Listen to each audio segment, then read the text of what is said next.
Good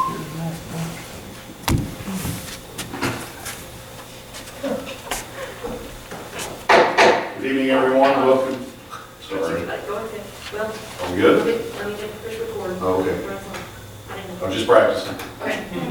Good evening, everyone. Good evening, everyone. Just like at Methodist Church, isn't it, brother? Oh, no, they always say good morning. Welcome to tonight's City Council meeting on this Monday, February 1st, at approximately 7:07 p.m. Ms. Berry, would you call the roll, please? Yes, Lance Terry. Rod Powell is absent. Daniel McDaniel is absent. Tim Terry. Here. Ralph Baker. Here. A.C. Brown. Here. We have a quorum. Thank you. If you would all please rise at this time, we will ask Brother John Emery from the First United Methodist Church to lead us in prayer, followed by our pledge of allegiance by Chief Stewart. Let us pray.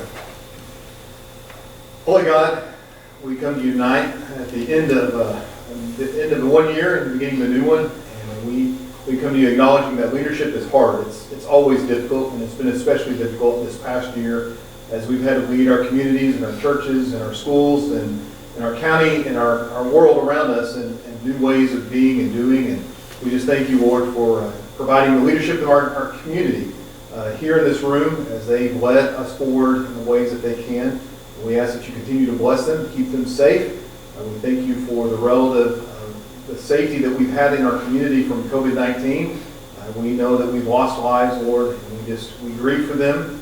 But we're grateful that we're grateful and we prayerfully hope that we're coming to the end of this time, Lord, that we can get back together doing things in a different way. So continue to guide our city leaders as they function on our behalf, as they do their part to keep us safe.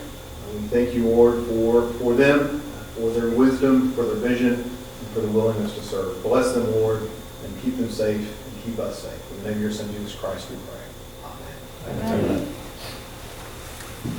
I pledge allegiance to the flag of the United States of America and to the republic for which it stands, one nation, under God, indivisible, with liberty and justice for all.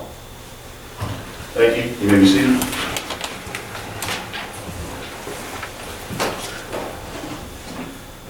At this time, I would ask for approval of the minutes from our January 4th regular council meeting and also from the January 27th, 2021 special call meeting. I'll make that motion. Second. We have a motion and a second to approve. Lance Terry. Yes. Tim Terry. Yes. Mr. Maker. Yes. Mr. Brown. Yes. And Thank you. Recognitions and acknowledgements. We have none other than thank you for being here tonight and we acknowledge your being here. Mr. Drew with the press, as always, thank you for being here and everyone else. So it's good. At this time, we'll jump right into the committee reports. Last County Boys and Girls Club, Kenny's here. Do you have anything you'd like to address? Yes, sir. Yes.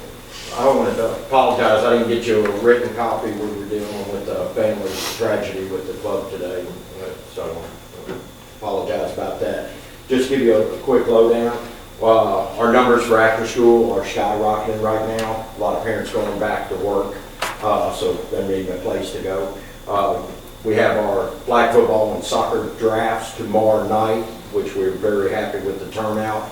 Basketball's still going great, and we're fixing to start the baseball and softball sign-ups. We actually started today. So we've got a lot of things going on out there at the club, and we're very excited, and we appreciate everything y'all have done for us and will do in the future. Thank you. Anybody got any questions? Thank you, sir. Anything we can help you with what emergency today? No. Okay. No, Okay. not right now. Pray for the young man.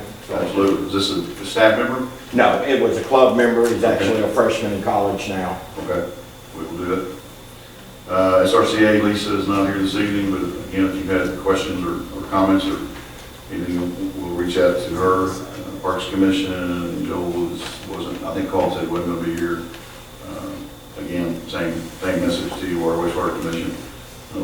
Tim and Gregor here, John's not with us tonight, so if you got anything to address, just please let me know or Danielle will get your questions answered. To the citizen forum, we have two gentlemen that have signed up, and Mr. Anderson, Mark Anderson, via Tim Terry says? Yeah, that's me. I had a gentleman email me a question named Mark Anderson, and he was just wondering if I would ask tonight what the city council would like to do with any additional funds the city receives as a result of the census count.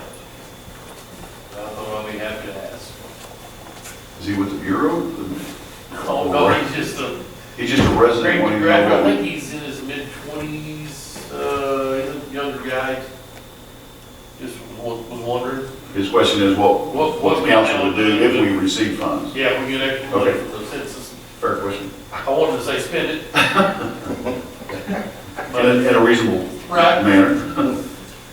But anyway, I don't, he may be tuned in watching, I just Okay. thought we might, I guess it depends on how much it's gonna be, you know, or if any. Right, and I don't know that we'll know for Bob, are you aware that They're still arguing over it in Washington, Okay. so it's gonna be a while? Council wanna chime in and give your thoughts, or wait to see what happens when and if we get? We won't know what we get. Kinda hard to answer a question if you don't know what. Yeah. It's a loaded question. Is that? well, I ask Mr. Mayor that in an honest answer to the gentleman's question, growth occurs over time. So what basically this city's budget does is pays for the number of people that have to serve. So if the number of people that have to serve is going up, the hope is that then the money that it takes to serve that number of people will have gone up. Kinda equals We're out. hoping it's a wash. Right, right. Probably won't have to be a large bag of cash, we're trying to figure out what to do with it. Right. Yeah. Good question, though. Okay. We are, you mentioned it, we are live via Facebook this evening, just so you're aware. Just kind of get the word out, get people able to see what's going on. I know Charlotte posts this video. I forget how long it takes on the next day or two. But Tomorrow, anyway, yeah. but anyway, so we do that, but we're live Facebook tonight too. So second on the list is Mr. Michael Jones. If you wouldn't mind coming to the podium, and you've got 5 minutes to state your business, if you will. If you would, go ahead. And we all know you, but if you'll your name and address. Yeah, Michael Jones. I live at 5303 Mount Zion in Hackett, and I was brought here by the police chief. Not in cuffs. Not in cuffs, Okay. no, not at this time. But he brought it to my attention that that the last couple meetings we've talked about the lack of residential development. He thought that maybe it was time to come back up, and as you guys know, we own 68 acres up above Maple Ridge that we still are willing to develop. It shows to have about 187 houses in it, not in the very first phase, obviously. And we had a water issue that kind of put us at a halt. And Will thought, and I also thought, that it would be a good idea to come and tell you that we still own the land, and we're still interested. We've moved on to other developments, but we would like to circle back because, as you guys probably know, we're all living in the Greenwood area now, and we're very invested in the community. So we would love to do something, not just that would benefit us, but that would benefit the city, we think, in a large way. I think that 187 houses is quite a few. Obviously, it would take some time, and that's a pretty good sized project that we'd be willing to take on. So. I'll address it real quick if it's okay, and the council, obviously, this is a comment, and they don't have to address it. Right. They can just listen and then talk about it later if they choose. I appreciate you coming for sure, and you are exactly correct, along with the chief too, that we have been having some pretty good discussion, open discussions about what to do, how we should pursue growth of the city, economic development. We have a committee that's working well together. I don't know if that committee even existed back during the time of the tank issue. I don't like to refer to it, but and we and you, the developers, ran into snafus and whatever you want to call it with the health department. And I made a promise today in the department head meeting and to the council, I'll do it to everybody, that we'll get back on that and look into that again, review and see if there is anything. But I would say we need to grow, and I'm not trying to speak on their behalf. They can do that, but Yeah, I appreciate you coming. Yeah, no problem. Anybody got any other questions? Appreciate it. Thank you, sir. Appreciate it. Mayor, if I remember correctly, about 90% of that hurdle was the health department. Right, that's what I We was. froze at 95% Yeah. of that. It wasn't us, it was Right. correct. We had our own issues. Sure. But the majority of that was health department. Right, and that's what I'm gonna get with all the proper people and go back to the health department and see if that can be revisited and bring all that information back to the council, and, yeah, I totally agree. And then we'll start over. Make sure I didn't hear that. No, you're correct. Here's what I said today, and so I'll say it again, just so it's on the record. We got an answer we got some information from the health department. My question, and I don't know if I was asleep during that year or whatever it was, but I don't know that we asked the question, can we? And we were told we can't. I think now the question is, what can we do? What is possible? Right. So that's where I'm going to pursue it. So, thank you. That is everyone that has signed up on the Citizen Forum. Financial report, Mr. Tom Marsh. Well, real quickly, there's not a whole lot that I want to talk about regarding the financials, primarily because the cutoff is actually earlier than the 31st. We had a cutoff on the 27th. We don't have a full month because the meetings that happen over a weekend on the 1st put a little strain on us to be able to get the budget numbers in. As you notice when you look at your reports, the budget numbers have not been entered in on those because it was so quick. The next one you'll get will have all the numbers in it. It'll be more relevant to you. You'll be able to compare the actuals to the budget for a 2-month period. And just to remind you, the city sales and use tax for 2020 ended at 16.1% increase over the previous year. Last 6-month trend was 15.9, which was dropping, and January began the year with 14.2%. We talked about we're staying with a conservative 10% right now for the year, just to see how things work, at least through the first quarter. If it seems to be holding stable, we'll, at our budget review sessions, may entertain an idea of becoming a little more aggressive on our projection. County sales tax 2020 year end was a 5.5% increase. Last 6-month trend was an 8.9% increase, which is telling you the trend is still going favorable. And in January of 2021, it was 6%. That's what started this year out. So I'm still comfortable with a flat budget for the county sales tax at 5.5 to kind of mirror what happened in the previous year. And with that, I'm done. Any questions? Questions from council? Thanks, sir. So this is just kind of going back to our budget meeting, you brought up a graph there talking about the budget compensation, and it was the last, I guess, 5 years or whatever. And I was wondering if you provide council with one that shows the actual raises, in that, to kind of see the trend on that. But that is the next council meeting? Yes, sir.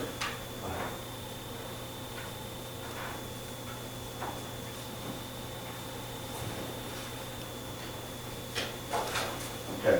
Any other questions or thoughts, Mr. Tom? Moving on, agenda additions. We do have one this evening. It would be number 9. It's I've got it listed as police carryover car purchase / outfit and outfit, I guess. You know the budget amendment? Yes. Resolution. I don't know what I said. I'm sorry. I don't know what.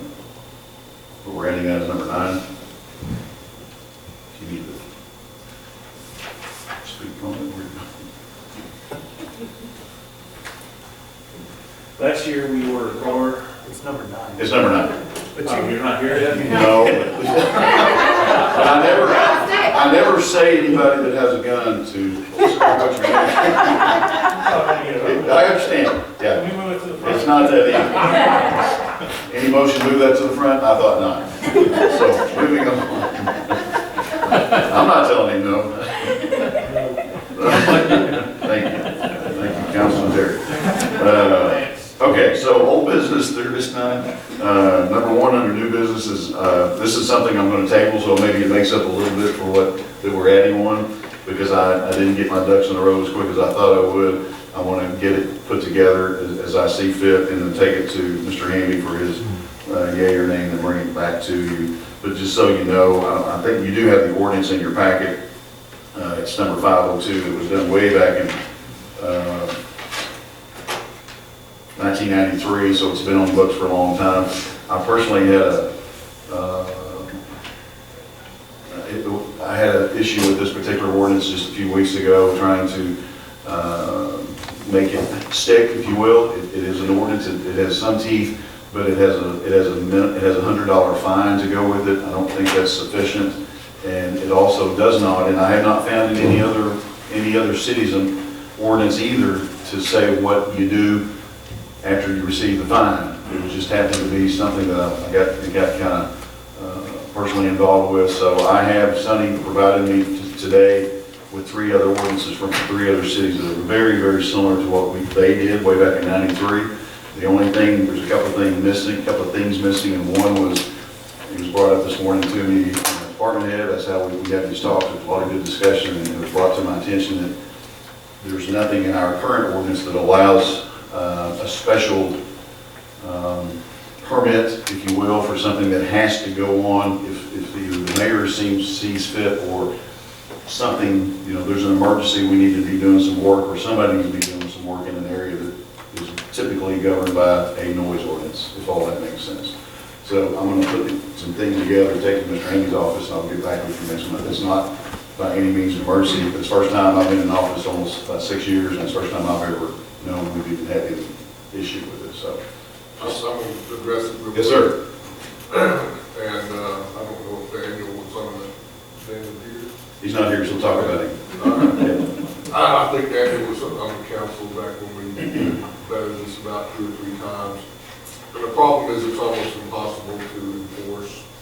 And the only way you can truly enforce it is if you have a decibel reader. Right. And somebody is out there when the noise is happening. Usually when you get a call, by the time that you get there, the noise is gone. Right. And it's just very difficult to enforce. We have this on the books, and it gives you some power to go out and scare somebody. Visit. Yeah. It didn't work very well. But yeah, I'm not aware of any city that has had much luck enforcing any of this. And that's basically from the municipal league discussions that we've had, is that the only way to truly enforce it is if you hire somebody that's qualified to use the decibel meter and goes out and hides in the bushes, I guess, and gets that. I knew just a person years ago. We don't want to go there. Thank you, Mike, and I appreciate that. So the 3 ordinances that was provided to me by Sonny do indeed have that exact language there. It is, and it has a chart here from 7 a.m. to 11 p.m. It's, I don't even know what this means, 60 dB, decibel, whatever. And then from 11 p.m. to 7, it's 55. So they have a chart. But you're right, somebody has to have, I was assuming, and that gets me in trouble, we do not have any such gadget. So we might put something in there about construction or something like that. I'm sorry? We might put something in there about construction. I think the more, as important as anything is making sure that if there is construction, that they are following these guidelines and we're kind of in control. I won't go into detail, it's unnecessary at this time, but it took about 2 hours to shut down what, in my opinion, was plenty loud, but again, didn't have the little gadget. So, and the fines are... You've got to be careful there, because OSHA regulates a lot of it. Exactly. And if it's, when Floyd Brown was doing his blasting out here, we got complaints about that. Well, and it even goes into allowing the school to shoot the fireworks, because obviously we know that's not a normal situation, but it is in Greenwood. That's how you decide what the score is, right? By the cannon. So I'll visit with you some more. And I unless you're telling me don't come visit with you. No, I'm going to visit, but okay. I'm just telling you that I don't have an answer. I've been working on it for 30 years. Okay. The $100 fee that we have in there to me is, I don't know that $500 makes that much difference in a big job somebody gets paid for, but there was no steam there whatsoever. It's like period money, and we'll continue to work on that. So. Well, you're not going to get convictions, so you're never going to get to the part of that money. That's true. That's true. Oh, I think you've got some garage bands banging around up at 1:30 in the morning and Heritage Hill. They're still jamming all night. They're probably 15 to go up there. Well, our ordinance, if you, it actually goes into, you can't hoot after a certain time. The other cities allow hooting. Yeah, there are. So hooting in Greenwood is not allowed after. What's the definition? I don't know. I don't know. The problem, again, I don't want to get into details. There were some other permits that were required prior to this particular project, so it kind of caught me. If this is a Waffle House, you better back down. No, it definitely, that thing can go on all night long. No, that's off the record. Drew. Okay, so Sonny's up, so he knows he's up. And the second one on the list is under planning curative amendment to ordinance 18-09 zoning regulation. Mayor, Council, Ms. Terry, like the mayor says, this is a curative ordinance on the 1809, it was the zoning ordinance, and somehow or another, there were two ordinances put on there to be repealed, 121 and 1501, and we don't know how they got in there because they have nothing to do with zoning. And I have looked at other ordinances during that time period to see if there was a number that was misplaced or not used right. There wasn't anything that I could come up with that, like I said, we just can't figure out why it's on there. I think 121 was, one of them was for doing business with John McKinney, and the other was something about an annexation on the east end of town. So we're asking for approval of this resolution to cure this and not amend or not take these two ordinances off of the original 1806. 1809, excuse me. I would say since Richard's not working as a park director, we don't really need to Not anymore, no. conduct business in format, so it's probably wouldn't hurt anything to refill that. We don't repeal those because it has to be a matter of record because state law requires that we have those. Look back on the business if you repeal them. In repealing it, you would just have extra publication costs. Just no point. But Ms. Terry found this out and brought it to my attention, and we'd like to have this corrected. Under emergency, please, because it shouldn't be like this. How do we figure out this is like it's just I never did. I mean, something happened? Hunter he was researching some ordinances, and I pulled our current zoning regulations ordinance and was going through and putting a note on each one of my ordinances as a matter of housekeeping, which ones that this one repealed, because I haven't done that. There were like 12 of them. And when I went to look at the ordinance, It didn't match both of up. those, I'm like, okay, that doesn't have anything to do with zoning. What's going on? Yep. So all of these ordinances here that are listed, No, just those So two. The two I've attached. it's 1501 and 0121 are the ones that were inadvertently included in this, right? Yes. Yeah, it said to repeal them. Human Two of them error. don't need. And like I said, I went back to the whole year of 2001 and see if there was anything to do with zoning that, like I said, the numbers were turned around or something like that. There wasn't anything. I went to the year 2015, did the same thing, there was nothing there, so I have no idea why they were doing it. And I'll ask a question that I think I know the answer. Hope I know the answer is that the numbers, we never duplicate numbers, correct? An ordinance gains its numbers by the date. Yes. Okay. So I think what you just said is there's no way that there's out there some two Yeah. documents that would pertain. No. Okay.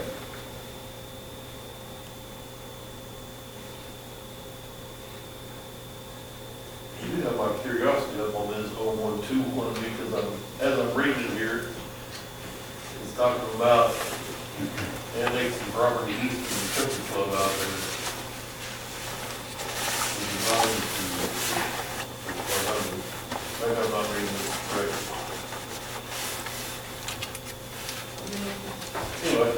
it is, because we annexed it, just filed with the county clerk. When we get there, Let- God let- knows there. I agree with you. Less than accept all property line east of Ash Creek. Now, the property that's in question there, the 0121, is probably Skyline Drive, and it was later on, Once upon a time it was in and they asked to be removed. Yeah, and Is that it- right? Is that the history of that? Yes. I think, Yes. I know for sure they're not in. right. Stuart may be able to add a little, I know his, That's what I was told. sister lives there. yeah, they're not It the was city in the limits city anymore. limits, and then when he decided to develop it, and he got Took it out. so. Okay. developed And I it. County can all went back in. testify to that in a sort of way, because I was recently asked to come out and look at that road, and I did. Not much of a road, but I had to inform those folks that that wasn't in the city limits, or it would be like that. Yeah, that was back in, Right there. Selkirk, Yeah. in your We can wait till the homeowner association fixes it, then we'll re-annex it. Okay, there you go. I've got family out there. Okay, any other discussion or thoughts on this curative ordinance? I mean, I'll make a motion to pass the ordinance, Put it on first reading without one. pass first reading without only. Second. A motion and a second? Vice Terry. Tim Terry. Yes. Baker. Yes. Brown. Yes. Unanimous. Curative ordinance to amend ordinance number 18-09 to declare emergency and for other purposes. And I'm making a motion, we suspend the rules and waive the second and third readings. Second. Motion and a second? Vice Terry. Tim Terry. Yes. Mr. Baker. Yes. Brown. Yes. Unanimous. Second. Motion and a second to adopt? Vice Terry. Tim Terry. Yes. Mr. Baker. Yes. Brown. Yes. Unanimous. Motion to enact the emergency clause. Motion and a second to enact the emergency clause? Vice Terry. Yes. Tim Terry. Yes. Mr. Baker. Yes. Brown. Yes. Unanimous. Thank you. Thank you, Mr. Bell.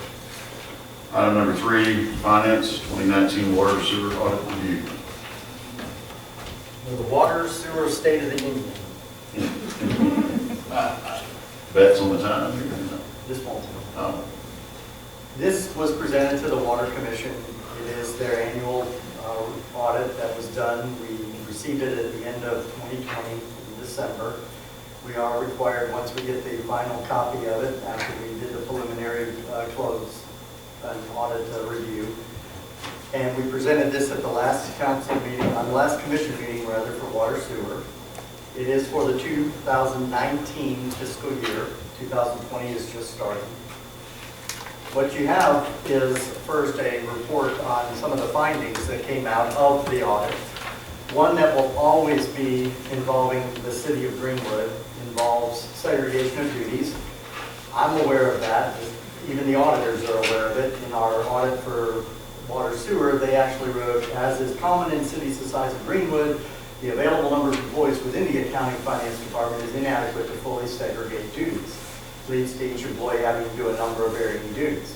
It does refer to on the bottom, though, the sentence that's underlined, management has already put in place controls to limit these incompatible duties to the extent possible given the staff size. That management would be the director, and in that regard, we call those, or I call those mitigating controls. We did put in some mitigating controls because we don't have the staff size, and we're not going out and hiring a whole bunch of staff just to be able to accommodate a segregation of duty issue. The mitigating controls prevent or significantly reduce the potential for fraud and or irregularities from occurring, and or enhances our detection controls if it does happen so that it's minimal and not material. So that's what we've done as far as they've recognized that. The next ones we have are two that I've been talking about and brought up to the attention of the Water Commission. That was the accounts receivable balances and the meter deposit payables. In looking at my balance sheet, which inputs numbers that come through flowing in and out of the water systems revenue generated by the water department, we have a subsidiary ledger which is on the water systems revenues computers that does not match what's on my books, and the reason for that is varying. There's a lot of issues that we have right now with the RBS system that they're using. That's one of the reasons why they're in the process of switching over to a new accounting system. And then the other is the meter deposit payables. There's some nuances there where we don't actually issue refunds that are less than $1, for instance. Those don't actually come off my books until we do a monthly reconciliation. That's one of the things that we're going to be doing, and was brought out, is that we are going to be truing those up on a monthly basis. That will mean minor. These are all very immaterial dollar amounts. We're not way off in our balances. We're a few dollars one way one month, a few dollars the other way another month. It has to do with timing. It has to do with rounding. It has to do with some issues that the numbers don't match. So we're going to be looking at truing those up on a monthly basis. The last one is a little more significant, and it is something that the water department and myself have been dealing with over the last 3 years. It had to do with the 2016 bonds. The fund agreed to maintain at least 110% coverage of the debt service requirement for each fiscal year. For 2019, the fund has a shortage of around $125,000. Now, this is not in the notes to the financials. This is actually a findings note that was written to us as management of the city. What it's basically, though, doing is telling us the dollar amounts, and over the last 3 years, that dollar amounts have been climbing. And in 2020, the dollar amount would actually be higher than that $125,000. All it requires us to do is to put into place a plan in order to resolve that issue. And it does go on to say, while the sales tax revenue is used to supplement operations of the fund, the debt service coverage calculation is based solely on operating revenues and expenses. The water system's sale of water and service of sewer is what is used for the revenues in order to cover the debt service that's paid out of that WSR fund. So what we decided to do was, because the bond that's creating the issue is going to be paid off next April, 2022, the 15th of April actually, is the last bond payment. That bond will be retired then. The city decided that they wanted to pay the bond off early. And they wanted to just get rid of that because that would put immediately $200,000 back into the revenue stream for the sewer department, and it would resolve the issue for the remaining bond that we have on the water side, and we won't have that 110% coverage issue. We would actually be meeting that covenant, which, by the way, is not on the sewer bond, but it is on the water bond. But the covenant says all debt of the water systems department. So when we're looking at the 110%, and we looked at paying off the bond early, we found language in there because the bond was modified in, I think, 2015 or 16 to generate additional cash flow to the city. It was done at such a low interest rate that the wording said that you cannot pay it off early. Now, we have the money, we want to pay it off, so they looked at possibly doing a temporary rate increase on the sewer rate, which hadn't been increased since, I think, before 2011. Well, in looking at doing that, COVID struck, and then we decided, because that plan was in place in order to raise the sewer rates and possibly revert them back to the 2019 level after we pay off the bond. However, we decided that it wasn't a good time in order to do any rate increases, and I went back to the drawing board and decided that a better way to do this would be to do what's called a technical defeasance. And I think I've mentioned that to you before. The defeasance is a way of, if it were done correctly, we would be taking the dollar amount of our principal and we would be putting it with a trustee. But then by that method, the trustee would be responsible for handling the payoff of the debt over time. And we could remove that debt totally from our books, which would put us into compliance with the covenant. But because it's so short of a time and a so immaterial dollar amount of that bond, which right now is, the principal is about $326,000, that's reserved by resolution. The city council, you all did that. And by doing that, it's now footnoted down there. It says that in 2020, the fund has reserved excess cash in the amount sufficient to fund the retirement of the 1999 sewer bonds. So we are in technical compliance because we have reserved the entire amount of the principal balance on our balance sheet in a special fund assigned for that purpose.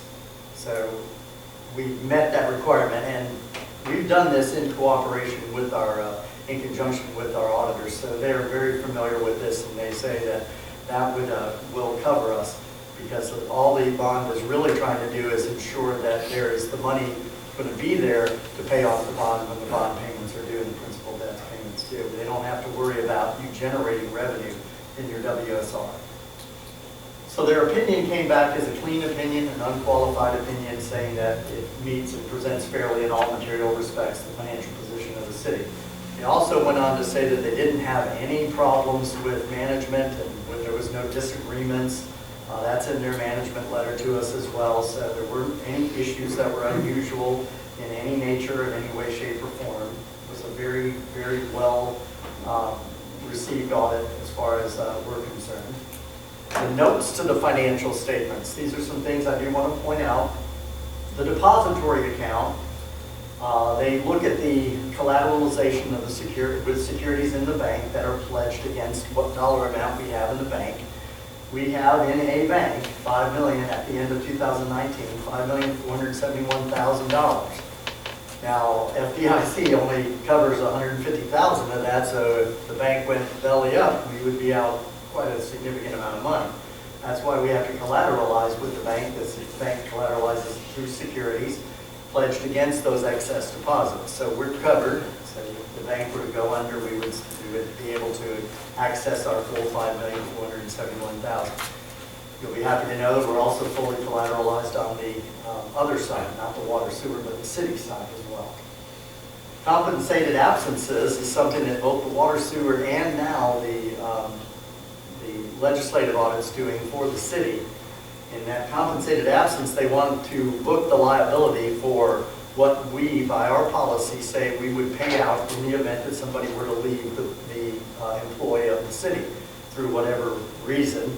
And in this case, the compensated absences that are listed there is a liability that is booked for vacation pay earned. Now that's the language that you see up there is the auditor's language, not mine, by employees, but not paid to them at the end of the year. The balance of this liability for the December of 19 and 2018 was $92,000 and $46,000 respectively. The amount is included as current liability in the accrued wages and vacations, because if we needed to pay it out, we would be looking at a liability right now in 2019 or early 2020 of $92,000. What struck me funny is that the amount doubled between $46,000 and $92,000 in 1 year. That is truly just vacation and not any other other types of wages like comp pay or sick or some other earned dollars amount that we are obligated to pay by policy. It would draw somebody's attention, or at least mine, to that big gap there as to why the vacation balances without a major increase in staffing went up so much. It's either they're not taking vacations or it's not being recorded correctly. That's a large jump in a 1 year period. So I'll have to do some research on that to see whether that truly is just vacation. I would tend to think that that really should be worded vacation pay and other liabilities, because I know we have at least 3: sick pay, comp time, and vacation. So we'll have to look at that. Long-term debt, that's the comment regarding the 110% coverage. This is the one, the actual statement that's in for all investors to look at, or any people that are looking at extending debt service to the city. They would be looking at that note to our financials. It says the fund failed to meet the 110 coverage in 2019 and 18. Pursuant to the requirement of the official statement of the bond, the fund has begun to undertake a study But it does say, in August, the fund has made a reservation excess funds for the purpose of retiring the Arkansas Development Finance Authority bond. The first sentence is the key, though. It says the fund was in substantial compliance, primarily because we reserved the money. And so it's there. Lastly, they have a subsequent event. All of our audits now are going to have that. COVID-19 management is unable to accurately predict how the pandemic will affect the results of the fund due to uncertainty surrounding severity and duration of the outbreak. That's not saying that we don't know what, and we're not taking steps to try to mitigate any kind of an impact, because we are, and we do work constantly with AML and the state itself. But there are things that are unpredictable, and that is what's going to happen as far as employment is concerned, what's going to happen to consumer confidence, what's going to happen to interest rates, what's going to happen to a lot of things that would influence our revenue stream. So I really had to use a whole bottle of Windex on my actual crystal ball to try to figure out what is going to be the impact and how aggressive or how conservative do I get as far as revenue projections are concerned. As far as the ratios, I want to show you, instead of showing you the numbers and just looking at the numbers, I want to give it to you in ratios, because financial analysts look at these numbers. These numbers tell me a lot, and they tell me what direction we're going. Is the direction positive? Is it negative? A quick ratio is the current assets over the current liabilities. Current means payable or received or converted to cash within 1 year. So the current ratio, or the quick ratio trend, takes out inventories and all of this. It's just cash and receivables. You would like to have at least a 2-to-1 ratio. 1-to-1 is absolute bare bottom minimum. You'd like it to be at least a 1.1-to-1 ratio, and that's a floundering organization that's barely liquid. Now, that does say up there in the top, it says it's the short-term liquidity of the WSR. That is an error. That really should say it's the short-term liquidity of the water sewer department, all in. It's the balance sheet for them. As you see, the peak that you have there in the 2011 and 2012, I have a new little thing here that I can actually do this with. This right here was a rate increase that happened back in 2011. So you do see that spike go up because cash was influenced by that rate increase. But because the rates are stable and they won't go up unless you have a major increase in your number of customers or you sell a whole bunch more water during peak years, that is going to levelize. It's going to come back down. And it comes back down to where you want it to be in that a little over 2-to-1 ratio. So this is actually fairly good. It's a good indicator that the water system, the water wastewater department is quite liquid and able to meet their operational expenses based on their current assets and current liabilities. So we do watch that. And when it gets below or right at 2, we start looking at the operational ratio to determine whether we need to raise rates. And we'll talk about that soon. This is the percent of assets depreciated. I do show this and talk to this with the water sewer department. You'll see at the very beginning in 2014, it was 29% depreciated. So the amount of our assets were just about 30% depreciated. You see that the trend is going up. We had a little bit of a blip right there where you'll see it drop. And that drop is probably due to some purchase of some assets where the cost is booked and the asset is young. Useful life is still not depreciated. And then you see it going back up. So right now the assets are 35.3% depreciated. As that gets older, that's used, and that's what I look at for short and long-term capital planning. I need to know how old are your assets, how much of them are depreciated, so that I know if we need to be budgeting and when we need to be budgeting for some major capital expenditures. And it's something that I would like to do when I sit down with the individual department heads. That's kind of what I would be driving questioning from, or to, would be that right there. So that is through 2019. We don't have the 20 numbers yet. That's going to be audited this year. As far as the operating ratio is concerned, this is excluding depreciation because depreciation refers to the capital assets. The capital assets are the assets that are paid for out of city sales and use tax, not the WSR operations. So this right here is the water systems revenue. That's the revenue and the expenses that are generated and the expenses that go towards generating that revenue. And it's the for-profit arm of the water sewer department. This is how they make their money. They sell water and then they sell the sewer service. I used to say they sell water and sewer, but you don't sell sewer, you sell the service.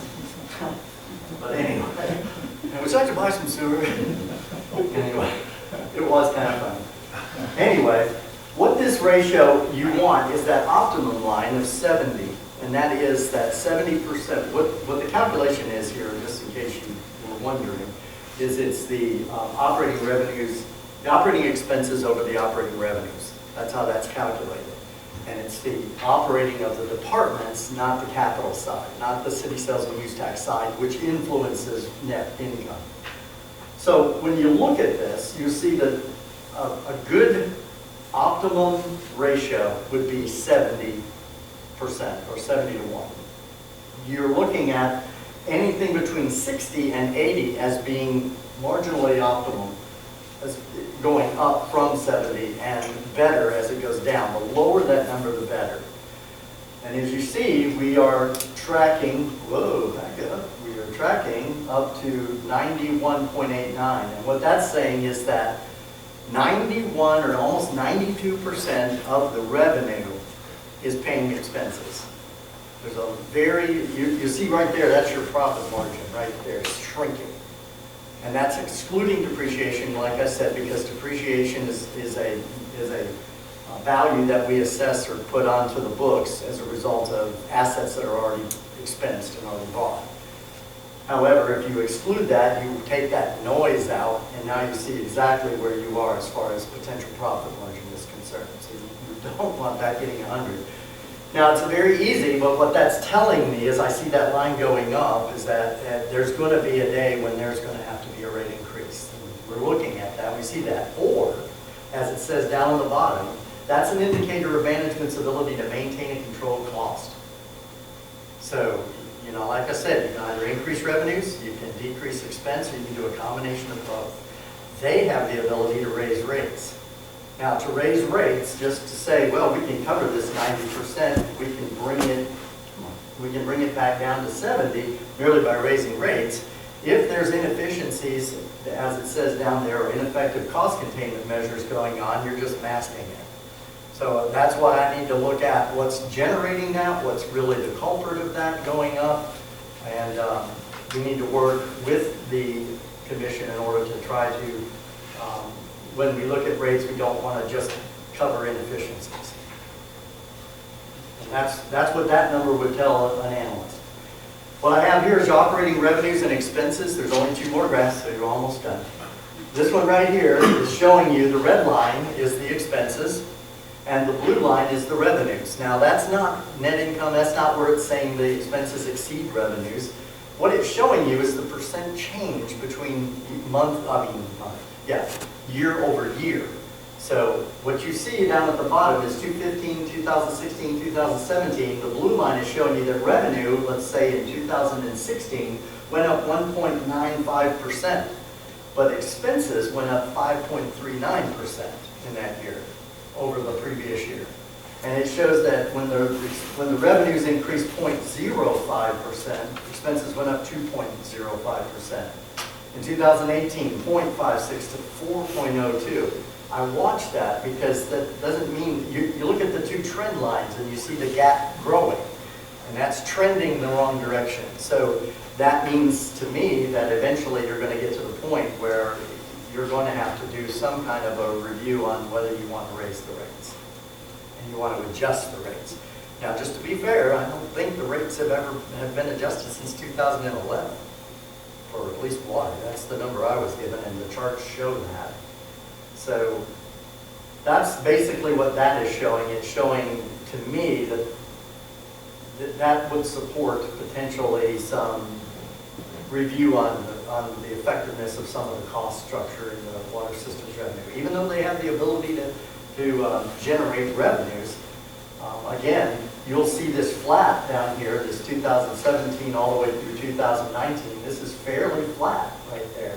That's what you would expect, because when you set rates, the rates stay. expenses go up because of payroll and cost of living and materials and supply costs, they go up. So eventually they're going to cross, and that's what you want to avoid, because you have to operate in the black. You cannot operate in the red. And then lastly, but not, wasn't 2 more slides. Water growth, water account growth over this 3 years was less than 3%, but it is growing. Those are the number of accounts that been added since 2018 all the way up till the end of 2020. These are real current numbers, not through 2019. Sewer went up to a little under 2%, about 2.5%. So you had a 3% water account growth and a 2.5% growth in sewer accounts to the water department. So when you go back to that, or you go back to this right here, you look at your ability to generate income. What I want to show you here is the water sold. This is the product that we sell. We sell water. That's how they generate their money. The blue line is 2018, the red line is 2019, the green line in the middle is middle of the road 2020. So we're kind of rebounding. If you'll notice the big dip right down here, this area, this was the flood in 2019. So you notice that they didn't buy a lot of water when there was water everywhere to be found free. So what you see now is the green, whoa, back up. You see this green level right here. This is kind of now rebounding middle of the road. A better way to look at that, that's just comparing 3 in a row. The better way to look at that is the 3 years in a linear graph. This linear graph right here shows you all 3 years and what months had the peaks and which months did not. And you'll notice that between 2018 and 2020, the trend line is there, and the trend line is trending down. That's your downward trend of your sale of water. Now, there are a lot of reasons go into that. I explained that to the Water Commission, and most of it is conservation. Most of everything you buy today conserves water, much more than it used to. So you can go buy a new washing machine, a new dishwasher, a shower head. It's all going to use less water. And that is factoring in that. Plus, we had some very wet anomaly periods during the last 2 years. So the water sales are down, but it's down due to things that are somewhat beyond the control of the water department. And then lastly is the accounts receivable trend, and this is over a 2010 to 2019 period. It has increased 14.4%. You are always going to have accounts receivable because we bill and you pay a month. We bill for a month and you have a month to pay it. So our books are always going to show an accounts receivable. One thing to think about though is the accounts receivable increase is 14.4% and your growth in your accounts is only 3%. So you need to be watching that. That's it in a nutshell, probably more than you ever wanted to know. Did we ever get caught up on all of our water bills? We let people slide during the COVID deal. Yes. Yes. Everybody. I believe the answer is yes. Another thing, when we were talking about the depreciation, I mean, is there a number you're looking for at that too, I mean, like, you said they were going up and we were about like. That just means your assets are getting older. A lot of what I look for then is there something in your 3 and 5 year plan, because that is indicating to me that the asset has been around a while, and I'm believing that if they're not addressing it in the future, and it means they're not thinking about it, I'm going to draw their attention to it based on that. Okay? That's part of our partnering with them. Anything else? We just, if there are no more questions, we need a vote to accept the audit. Thank you very much. I make that motion. A motion and second to accept the audit report. Let's Yes.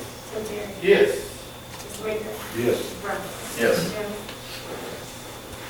Thank you, and thank you, Tom, for always a very detailed and professional given report. Appreciate that. Next item on the agenda is number 4. Resolution amending resolution 117-18 salary schedule adjustment for COLA. This is, should have in the packet, I know you do.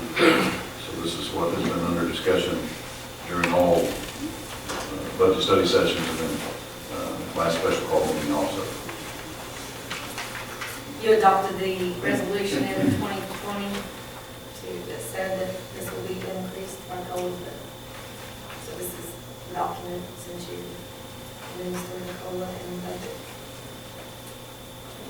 And this is including, we did a double, triple, quadruple check, if you will, with many departments, every department, in fact, to go back and look at their individual, their employees, and of course, Tom's already done that, Charlotte's done that, and so everybody's. Well, this is the old pay scale with the, just with the COLA added to it. Correct. Make a motion to approve the resolution. Second. A motion and second to adopt the resolution. Ms. Terry? Yes. Tim Terry? Yes. Mr. Meeker? Yes. Brown? Yes. Unanimous. Thank you. And again, on behalf of all employees, thank you. Number 5 is nonprofit contracts discussion and approval.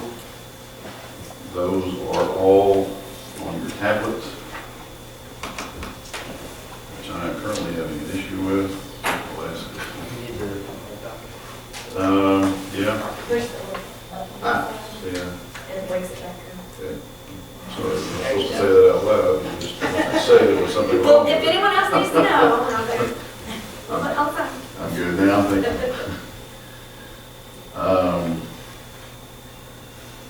I put it in contract, all caps, all the contracts. I guess you noticed that. So I think it's, and Tom so willingly this morning offered to make a couple of adjustments that certainly the council has discussed, and those, these contracts represent also were here at one time or another. I don't know, Tom, if you could do a brief, Sure. whatever, what that entailed. You're You want to do going them one at a time? to, I think so, yeah. That'd be clearer for the Yeah. minutes. Yeah, let's do the first one, which is the Greenwood Chamber of Commerce Economic Development Service Agreement. That one's pretty standard. It's the contract where $24,000 of equal monthly payment of $2,000 per month is going to be provided through to the economic development work of the chamber on behalf of the city. And we did put in there a out clause, which I think was one of the things that was mentioned that was wanted. There's either party may terminate the agreement by a written notice of termination. And this one says no later than 90 days. We could make that 30, we could make it 60, but it is only a year contract, so I mean, it's at your pleasure. But that's all that was asked to be added and changed on this contract. Can you make a motion to accept one at a time? To be clear, yes. I mean, you can accept them all, but in the end, if you want to exclude one of them, so you just wait for them. Just I make a accept motion all. that we, yeah, just do it one at a time. I make a motion. Oh, you want to do it one at a Okay, time? so, okay. You have a question, Mr. Terry? or- I'm just happy I found, I got lost. Yeah, I got Charlotte guiding here. Okay, so we have a motion These to, aren't real user friendly. Do what? I know I'm really old, so They are. that's my excuse. They offer until you push one or the other and it goes away and Well, then Netflix pops up. Wait a minute. I was wondering what you were doing all day. What ballgame are you watching? Okay, so we do have a motion to So accept. this contract is for a year, correct? That is That's correct. correct. A second. The motion second to accept the, what is it called? Economic Development Services Agreement as presented. Thank you. Mr. Yes. Terry? Yes. Rager? Yes. Brown? Yes. All right. Okay, Move on to the second one, which is the Sebastian Retired Seniors Association contract for services. let it be known that I found it. Learn. The item that's down there that was changed, or at least suggested to be discussed to be changed, was number 3, consideration. because we had some issue with, we were allocating $25,000 basically for covered expenses, but we were putting a dollar amount to utilities and a dollar amount for repairs and maintenance. And it went over in one and didn't go over in the other, and we thought it would be better if we were to just put language in there that says that we would call it covered expenses, $25,000 to be used in a reimbursable manner for either one of the two, as long as in total for either, they don't go over a max of $25,000. 24. 25. 24 is the Oh, service, sorry, which yes. is totally separate. And just looking for something, wasn't it? Sorry. The contribution of 24,000 Right. paid out in equal installments is not changed. That's standard. That's for what they are putting on is Exhibit A in the back of your contract. And that would be paid, but that's not a reimbursable thing. That is, we pay it regardless. Now, the 25,000, they have to submit for reimbursement expenses that are one or the other. So in this case, we don't want to not pay them utilities because they ran up against what we put a hard stop on. Now, the other thing that's in here is it does give you guys the ability to review if they want to bring to your attention anything that does exceed the 25,000. It's not an all or nothing.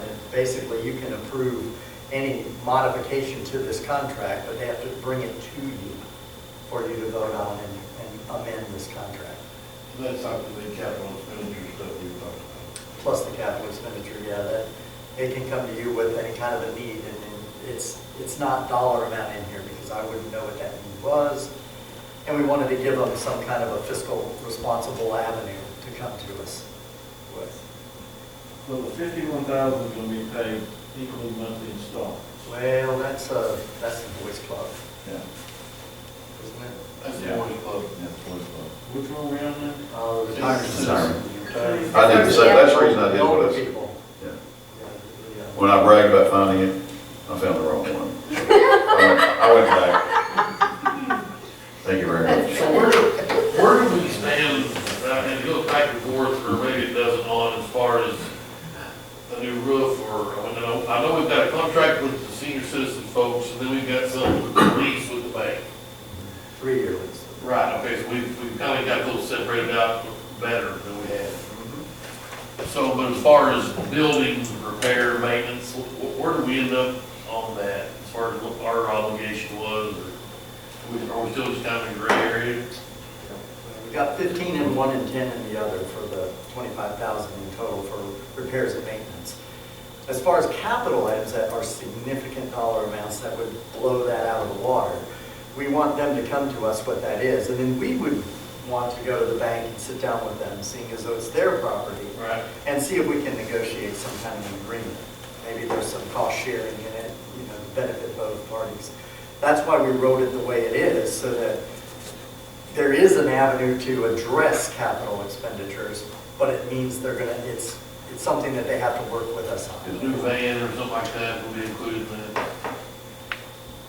Could be, but I it's guess external on supposedly, that. yeah, we really haven't, I mean, could be, but I think the topic and the idea behind what Tom's saying is the building and specifically, if you will, the possibility of a roof or something to that magnitude. But a van, and so good point. I would never really mention that, but I know we've got a couple of run over there, I guess. Got what? They have a couple of vans they use. Yeah, and we, the city donated a few years ago the use of the expedition on there, which they still have in use. But I think the key is that there's nothing in this one or the other one that says we're going to put a roof on or we're not going to put a roof on. It requires them to come and discuss it. Right, we're not denying it. We're not as obligated as we was. Sir, We're not as obligated as we was. I look at it that way. Yeah, and I think they acknowledge that. Yeah, I think before we were cutting back. Yes. pretty much. Now, you're saying that the 5,000 is only adjusted to. It's 25,000, but for budget purposes, if you look at our budget, there's 10,000 in repairs and maintenance and 15,000 in utilities. But as long, It can go over in one as long as it doesn't exceed 25 in total. And there's a good understanding, and I know understandings can come and go, you know, with Breeze. But as of right now, there's a good understanding between us and SRCA about why we're looking at other avenues of that building. And they completely understand us not continuing to pour in money to a building that, pardon, we do not own. So.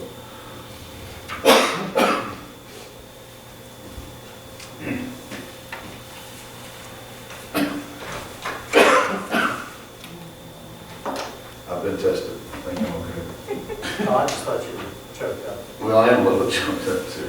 I am that. Make that motion that we approve this contract.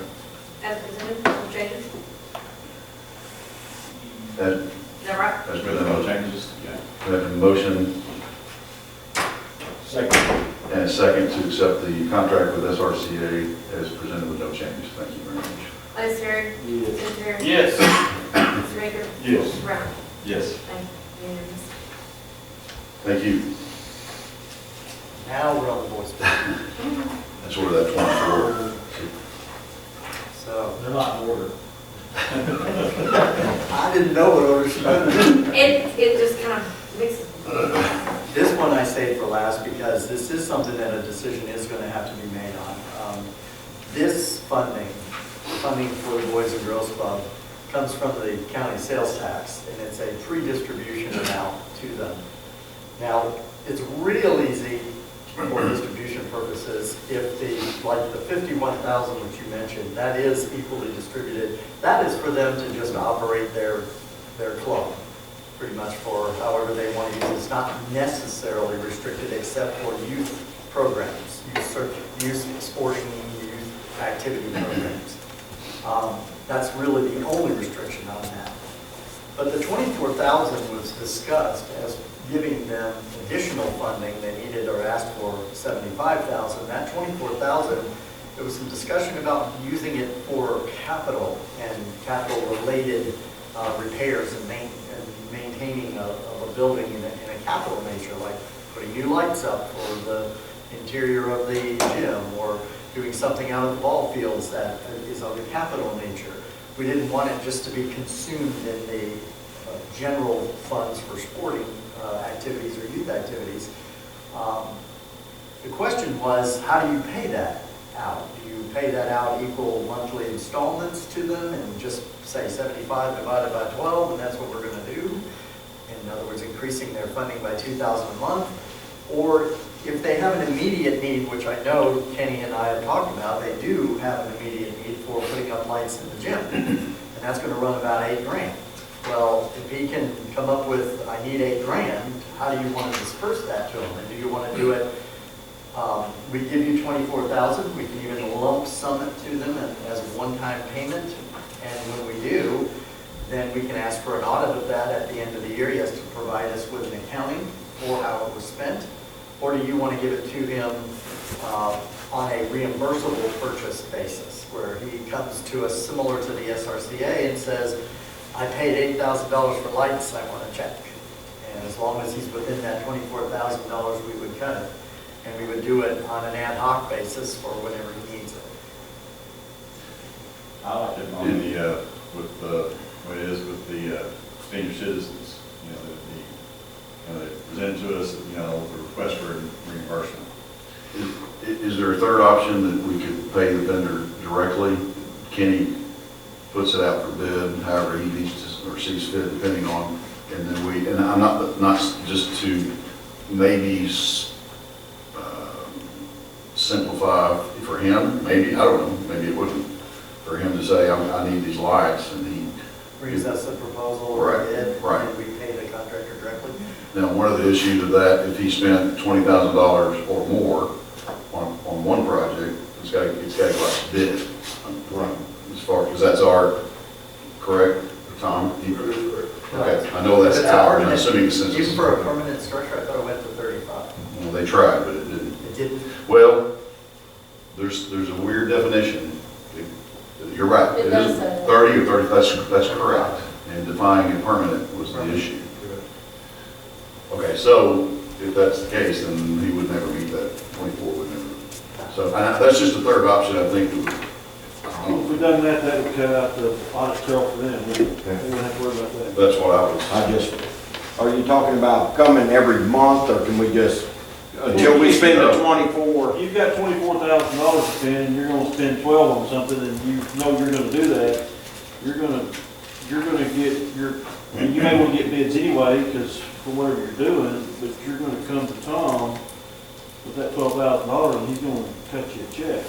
You got your, I mean, that way it cuts out the. Well, Yes, sir. and that's fine too. My suggestion was he hires ABC company to do some job, and ACB company bills us and we pay him. Right. He didn't have to mess. That's fine with me. Up to 24,000. It could be one job. $24,000 in the bank, pretty much what you got. I mean, is that? We'll spend it in 2 weeks. An And audit, have some improvements and bad pictures next is time. that a bad scenario for an audit? The only problem with that is if he, let's say he spends 20,000 and he has another project that's gonna bid out at 10, and he wants to use the 4.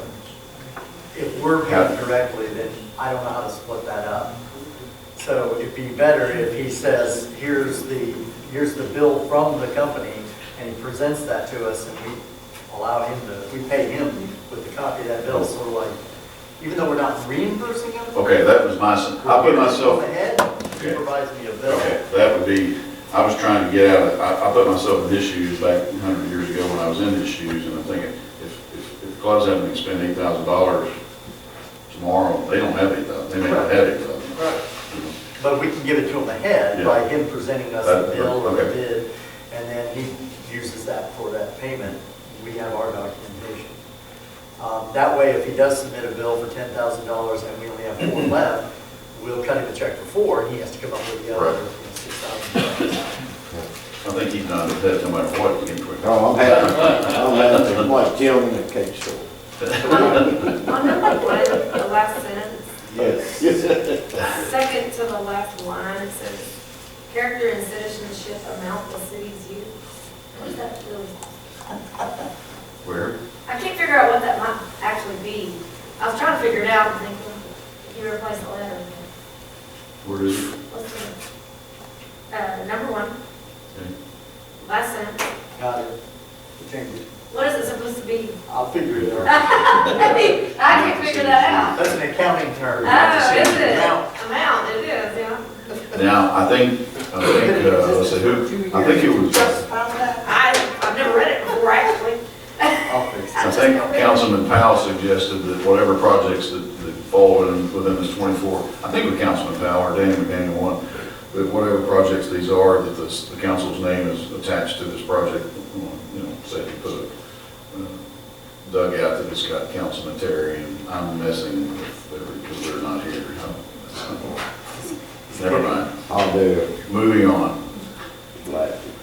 So this will be then rewritten to allow for the reimbursement or direct payment to them for reimbursable expenses up to. Oh, this council's good. I like all that. So that's the only thing that we can. And well, no, I think the word. I just think that's better accountability than our part. Sure. Regardless. I'm happy. You get some stuff done. Not a lot, but We'll change that. okay. Better than nothing. Thank you, Yes, sir. So, you need a motion to accept it with that change? I make a motion. Second. Need a motion and second to accept the Is Southwest. that Ralph or? Yes. Okay. Board of Girls Club contract with changes. Thanks, Terry. Yes. Thanks, Terry. Yes. Yes. Mr. Brown. Yes. And Thank y'all very much. Thank you. Very much. Kenny, for what you do. Thank you. All right, thank you, Tom. Next one is lottery. Yep, number 6. Oh, I'm sorry. I thought it sounded like you were moving on. I did. It's just standard, same class. My very,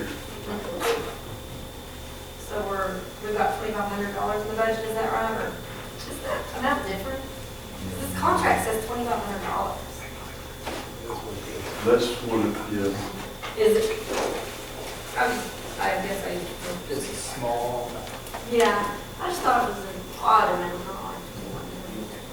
Oh, Somebody refresh my memory, what did you ever decide to do with $9,000 in their area to make?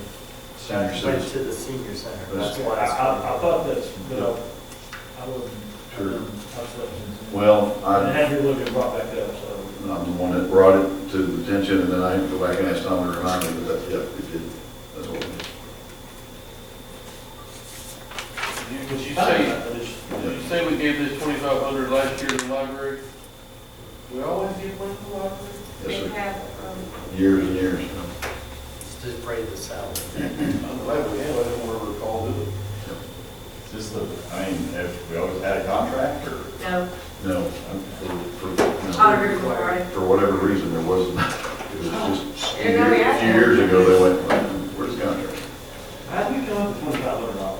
Before my time, It was 1,300 and something, like, a long time ago, and then- That thing's been here since the beginning of and time. then you gave them a raise, a little bit of I mean, I'm money. just saying, $2,500, That's, I mean, I don't, I'm not sure that's almost insult.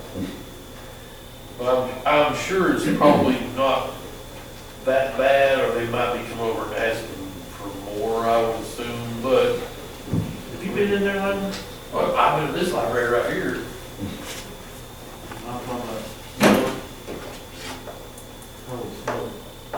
Well, that's what I'm saying, the only people that use it, people like my dad, they can't fax, they go out there and fax stuff.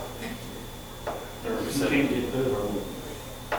I don't know, and there is a lot, nobody's here on that, certainly on that committee, right?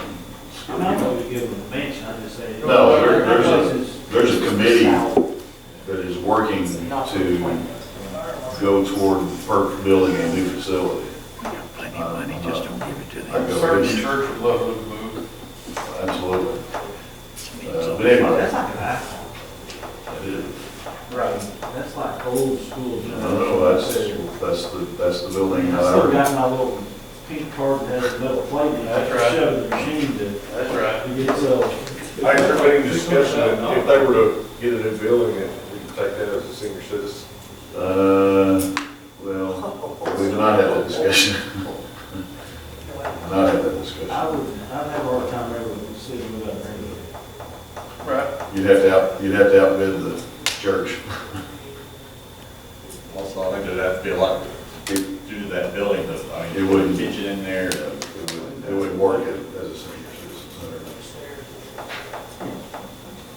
But I kind of agree with, Lance, you know, I mean, 2,500 just, you know, seems, when did it go? When did we go from 1,300 to 2,500? Oh, It seems like it was in the last decade.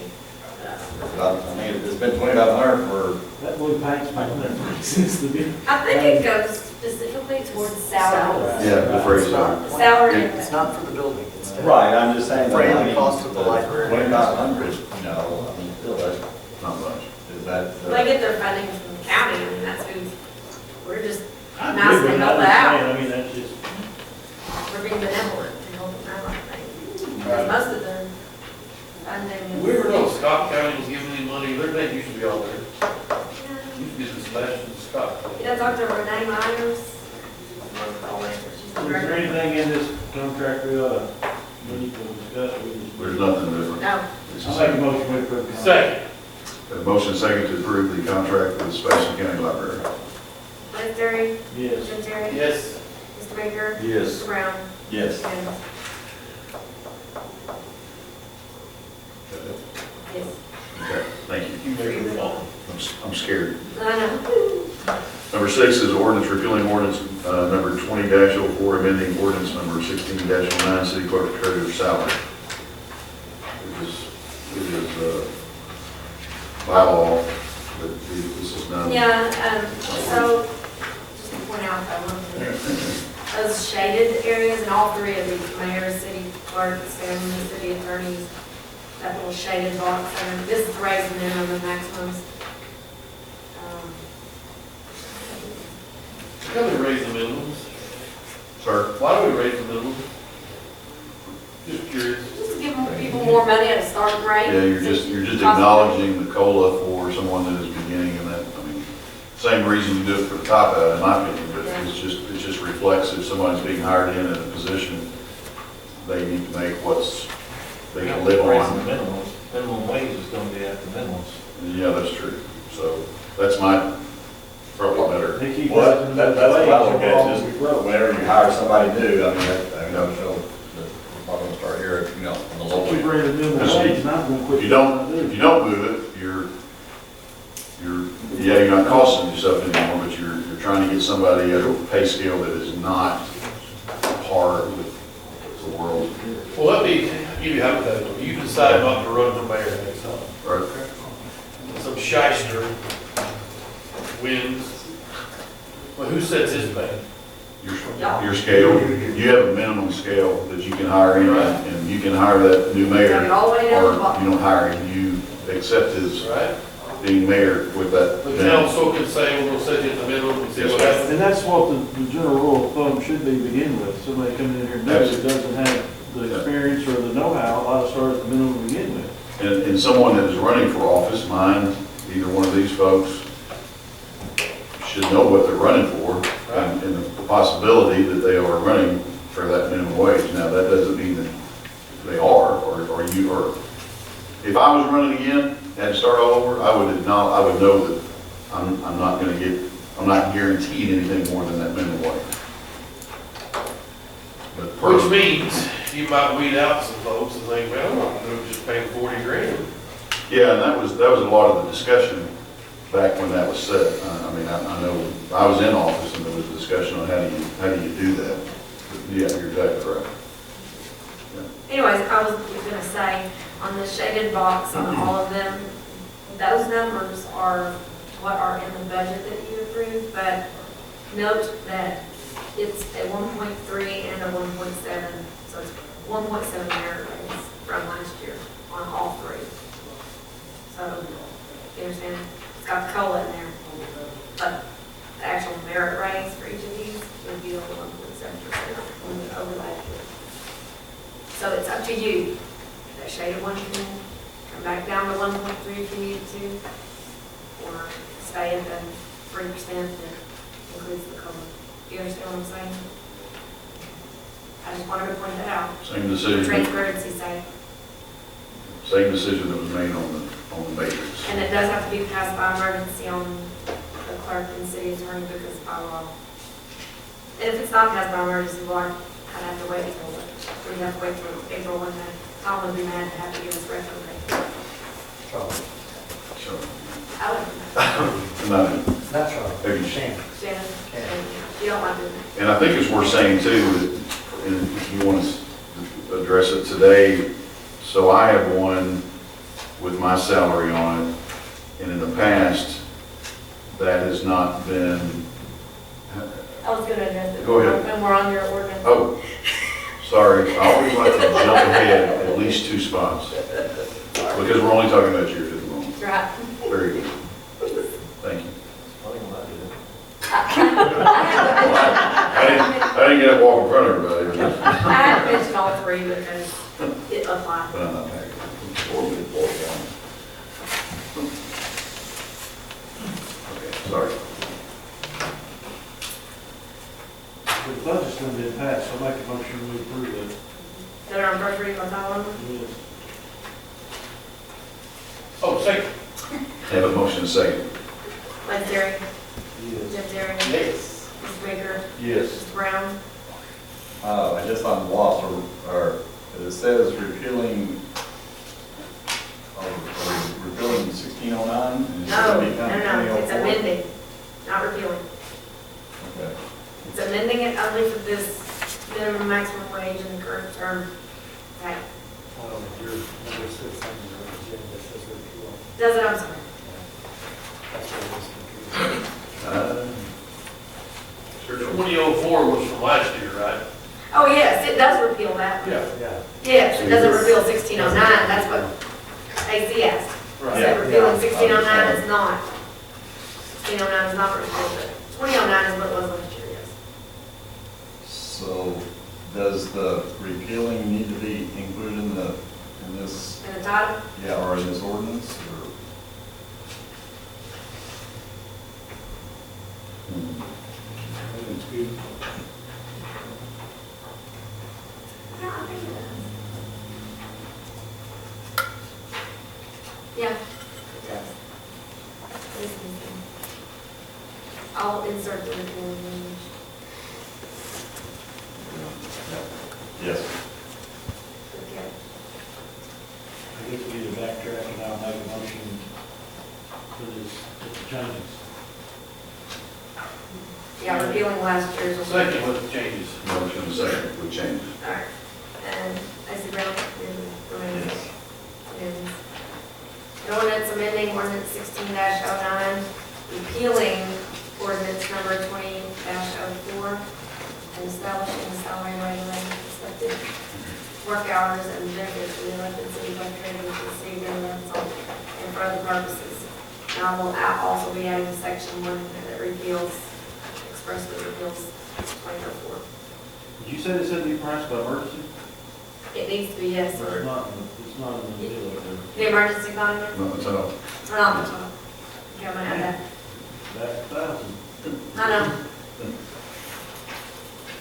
I have it in the others. I make a motion, we waive the second, third reading. Second. Motion second. Liz Terry, Yes. Chairman Terry. Yes. Mr. Baker, Yes. Mr. Brown, Yes. unanimous. Make a motion to adopt. Second. Motion second to adopt.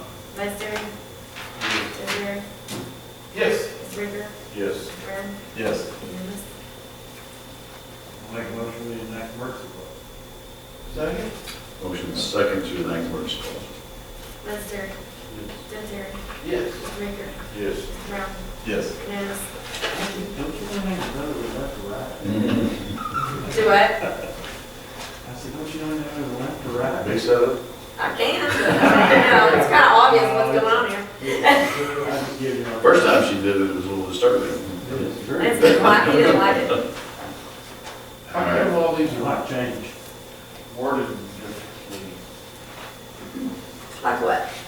Well, I mean, I was going off of what the other ones, the original one said, so mine's a little different than theirs. blah, blah, blah. we're just repealing the ordinance and then amending for you, then we're not repealing one for the city attorney and then amending one.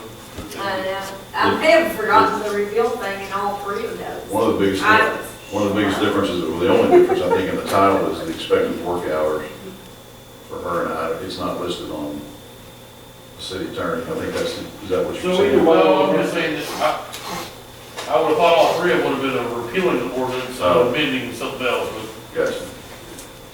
but Well, they should be for the last pay schedule, they should be fulfilling those and amending them with the new. Yeah, so that is the intent, and it will read that way. If you'd like me to, we're on number 7. I'll email them to y'all Yes. after I correct it.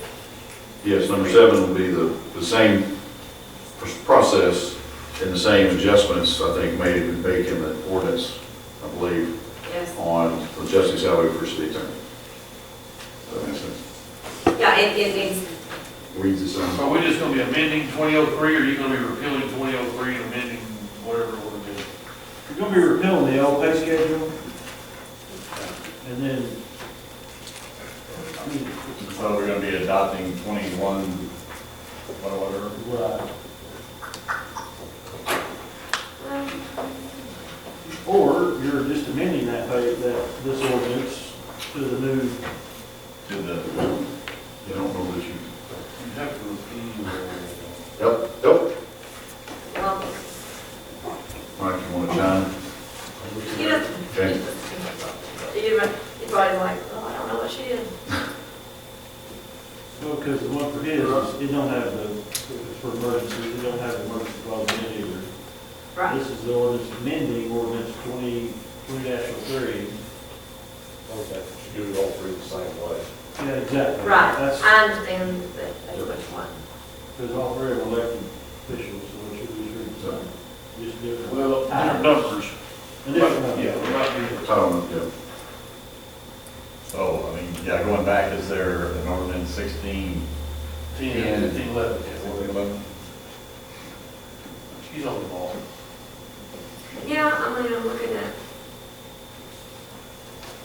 last year's one for the city attorney is 2003. Right. So we're Currently- And it needs to not be repealed because it's basically the same, it just needs to be amended, so that's true. And what I'm wondering is, I do think that the city clerk one, it doesn't need it's just an amendment. It is, it's not a repeal, Yeah. but it is a repeal of the prior year's ordinance. I'll look at it, I'll work it out. It's a housekeeping issue or whatever. so. Right. But you're concurring. And I'll mail it. Yeah, I would agree. So anyways, this is actually just an amendment. Mine was just. It's not a repeal. I'll make a motion, we pass this ordinance by first reading by title only. Second. First and second. Lance Terry, Yes. Tim Terry. Yes. Ricker, Yes. Brown, Yes. unanimous, and I'll read it. An ordinance amending ordinance 20-03 establishing the salary and benefits of the elected city attorney for the city of Greenwood, Arkansas, and for emergency. First. Make a motion made. Second and third readings. Second? Motion and second to waive second, third reading. Lance Terry. Tim Terry. Yes. Mr. Ricker. Yes. Brown. Yes. Unanimous. Make a motion, we adopt the ordinance. Second. Motion and second to adopt. Lance Terry. Yes. Tim Terry. Yes. Mr. Ricker. Yes. Mr. Brown. Yes. Unanimous. Make a motion that we add the emergency clause to the title ordinance. Second. And enact upon it. Correct? Sir. First is, I have a motion and a second to do just that. Lance Terry. Yes. Tim Terry. Yes. Mr. Ricker. Yes. Mr. Brown. Yes. Unanimous. Thank you. Here we go. Number 8. So on that one, I'm just gonna add emergency in the title, that's all it's. And number 8. Is that what you're saying? No, Then the one we number just 7, did. yes. Okay. Okay, so, Next one is ordinance amending ordinance I make a motion. number, to no, approve first emergency. reading. I'm off with the second, I have no idea what the title says. By title only. um,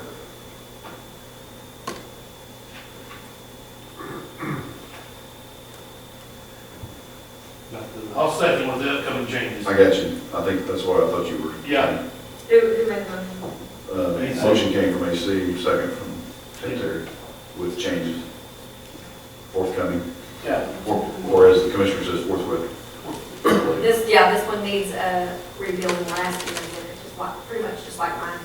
I do want to point out though on this one, the shaded part wasn't in there before, it didn't show it, because state law for some reason does not require a mayor's salary to be set by ordinance. It does the city attorney, the city clerk treasurer. I don't know what the deal is. Mike says he thinks it was an oversight. But So we I think called- it's very odd. And we put a call into the municipal league today just to ask that question, just because we knew we were coming in tonight, and we did make contact. John Wilkerson, he called later, but I didn't tell him that we didn't. So, I think it's just legislative oversight. I don't know why. I think it would make a difference there. Plus, there's a very good mayor's lobby out there. This one doesn't repeal anything because we didn't do this last year because his current term salary wasn't in there. That's what my point is, I put it in there this time to be consistent with the other two. I asked the mayor, does that bother him? I think, personalities aside or whatever, opinions aside, for the city's sake, it seems like it would be best for consistency's sake, for all three of them to be the current term salary be listed there. One benefit also is when any one of us decides to retire, then choose the salary, retirement from the general fund, that would be, you can always go back to the ordinance and see exactly what they were making to figure it. and for the record, I did not have an issue with it. Made sense to me that it was consistent. Okay, now I'll call vote. I don't think I did. We don't have a motion. Well, we did for the first reading, right? Yes. Did we? Oh, I'm sorry. And the second reading. Sure did. Yep. With changes for Yep. them. What's coming? Yeah, Les Terry. Yeah. Tim Terry. Yes. Ms. Raker. Yes. Mr. Brown. Yes. Unanimous. An ordinance amending ordinance number Mhm. 16-10, establishing salary and regulating expected work hours and benefits for the elected mayor for the city of Greenwood, Arkansas, for budget purposes. I'll make a motion, we waive the second and third reading of said ordinance. There's a motion and second to waive second, third reading. Lester? Yes. Tim Terry? Yes. Mr. Baker? Yes. Mr. Brown? Yes. Unanimous. Motion to adopt the ordinance. Second. There's a motion and second to adopt. Lester? Tim Terry? Yes. Mr. Baker? Yes. Mr. Brown? Yes. Unanimous. Motion to add the emergency clause and enact it to the document. Motion and second. Lester? Yes. Tim Terry? Yes. Mr. Baker? Yes. Mr. Brown? Yes. Unanimous. Thank you. Thank you, gentlemen. Number 9, police budget amendment carryover, if you will, car purchase slash Your turn. use. Let me run the hammer, chief. Ladies and gentlemen, Chief Will Dawson.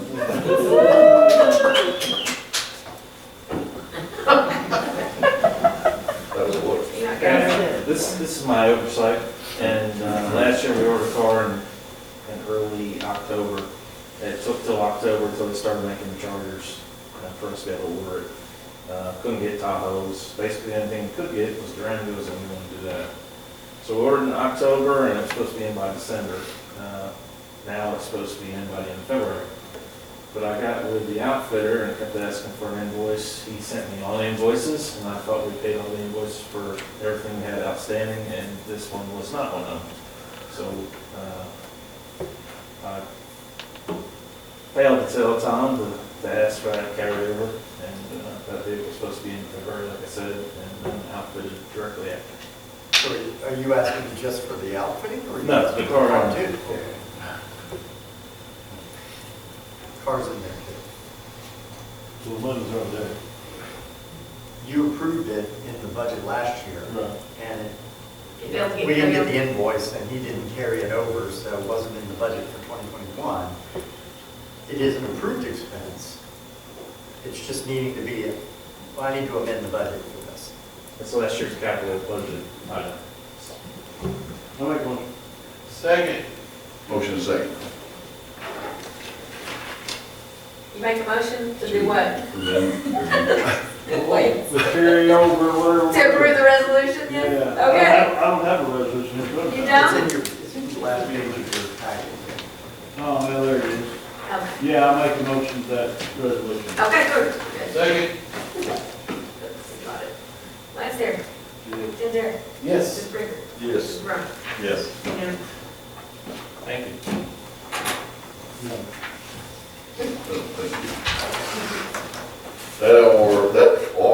That concludes the agenda item numbers as far as that goes. We are to the department reports and questions from council. Chief of Police, I looked at your report, I was seeing puppies and mothers and something. Are we paying for puppies at this place? We do. Once we take in an animal, I don't think at that time we knew that it was pregnant. Right. Obviously found out thereafter. And the puppies are up for adoption now. Well, look at me. I figured you wanted one. No, I'm good. Do we broadcast that anywhere? We have a website, you put that on like the cop's website or the city It's on the website? Facebook page, the animal control website page, or Facebook page. That there's plenty of pets to be adopted. You need 2. How many puppies No, are there? Cleveland doesn't allow I it. don't know. Says 7 puppies, a mother, 2 more with adopted pending, adoption pending. 7 total. That's what it So says. 1, There's 10 at the kennel, 7 puppies and a mother. Drew likes dogs. I love dogs. We have a welfare check on the dog in a couple of months. And I don't do one. Does our current pet ordinance require folks to have collars with their names and phone numbers on? There's a tag that once they register the animal, they get a tag for the collar. Everybody's supposed Do you to. license you have? Are we enforcing that? We're not out actively looking for people walking their dogs, see if they have a collar with a tag on it. But as we catch dogs roaming free, we look for that tag, we look for the chip. And then if neither of those are there, then we post it on a Facebook page asking for the owners. I can tell you from the start of the registration to now, they are severely down. I don't think too many people register their dogs, so it's making it hard to get them back. And most of the time, I would say probably 90% of the time, they're stray dogs, they're not someone's dog. Either that or once they bite somebody, then we start looking for them. Well, that's the thing, we had a dog last couple weekends ago that come up to us that had no collar, no tag. It was a pit bull mix, and it was his lucky day. But the officer, we did get an officer to respond, but, that's a considerable amount of time out of that officer today looking for that owner. It was the weekend where the animal control officer was working. Right, anytime he'll come out on the weekend, if it's a situation like that, vicious dog or dog bite, so. The one-man show of animal control sometimes makes it difficult for the stray animals on the weekends. I'm just thinking we're a little bit more stringent on how we enforce either pet registration or just having a collar with a name and contact. I mean, we could have called the person if there was a number on the collar. It would have saved the officer heartache to have to track somebody down, so. I just say that if it's your pet, it's your responsibility, you need to man up, put the collar on with your name and phone number. Basically, we tried to do a different color each year, so we knew that, we don't have to make contact, that's the color. But like I said, the registrations keep declining. And I would say most of the pet owners are responsible pet owners, but there are some that continually are out and they do get cited. The key would be how to enforce something, to be more strict. I don't know how you do it. I know in the years past, there's been some advertising, if you will, these are the days, because there's free registration still. We used to do an amnesty month, January, but haven't been doing it. It's a minimal fee. Basically covers the cost of the tags that we have to purchase. Right. But that all came about when the pit bull kept biting the lady over here and one over there. And we tried to ban the pit bulls from the city, and that caught them on fire. Which I don't think I care really. Fire, you could put another person in the Most building. populated meeting ever in the history of City Hall, I think. Some of the times, I mean, it was hot. What I remember about that meeting was at the end, there was a lady that spoke her piece about the dogs, and then she picked up a jug of dirty water and said, and another thing. Yeah, as she exited the building. I didn't know this building could host me. It was full. And they all had the Swedish pit bulls in them. Oh, yeah. It didn't get heated out here, that disappointed me a little bit. Huh? It didn't get heated out here, that disappointed me. No. I want the full regalia. We're close. Anything else for any of the others? Yes, I got it. I probably want to spark a conversation. All right, Hey, Greg Cross, you still here? he's back there. Talking with a local businessman, and I'm sure y'all probably know, we'll talk about that. The business district out there where the wreck shelter is and all that. About getting sewer out there. The wreck shelter. Off of Ware Road, industrial. Industrial Park. Industrial Park, yeah. I was just asked, and I said I would ask, why, where we're at, if we can do sewer out there, or what's the, Bring it to the commission and whatever they say. Yeah, I believe I know the person you're referring to. you know exactly who I'm talking to, and I mean, which ain't no big deal, we were just, and I didn't know that he had asked, Yeah, and I told him I would, see where we're at, because I know that the city gave those properties to people in the years past, and all that stuff, and. I don't know that he's, and so here's my thought.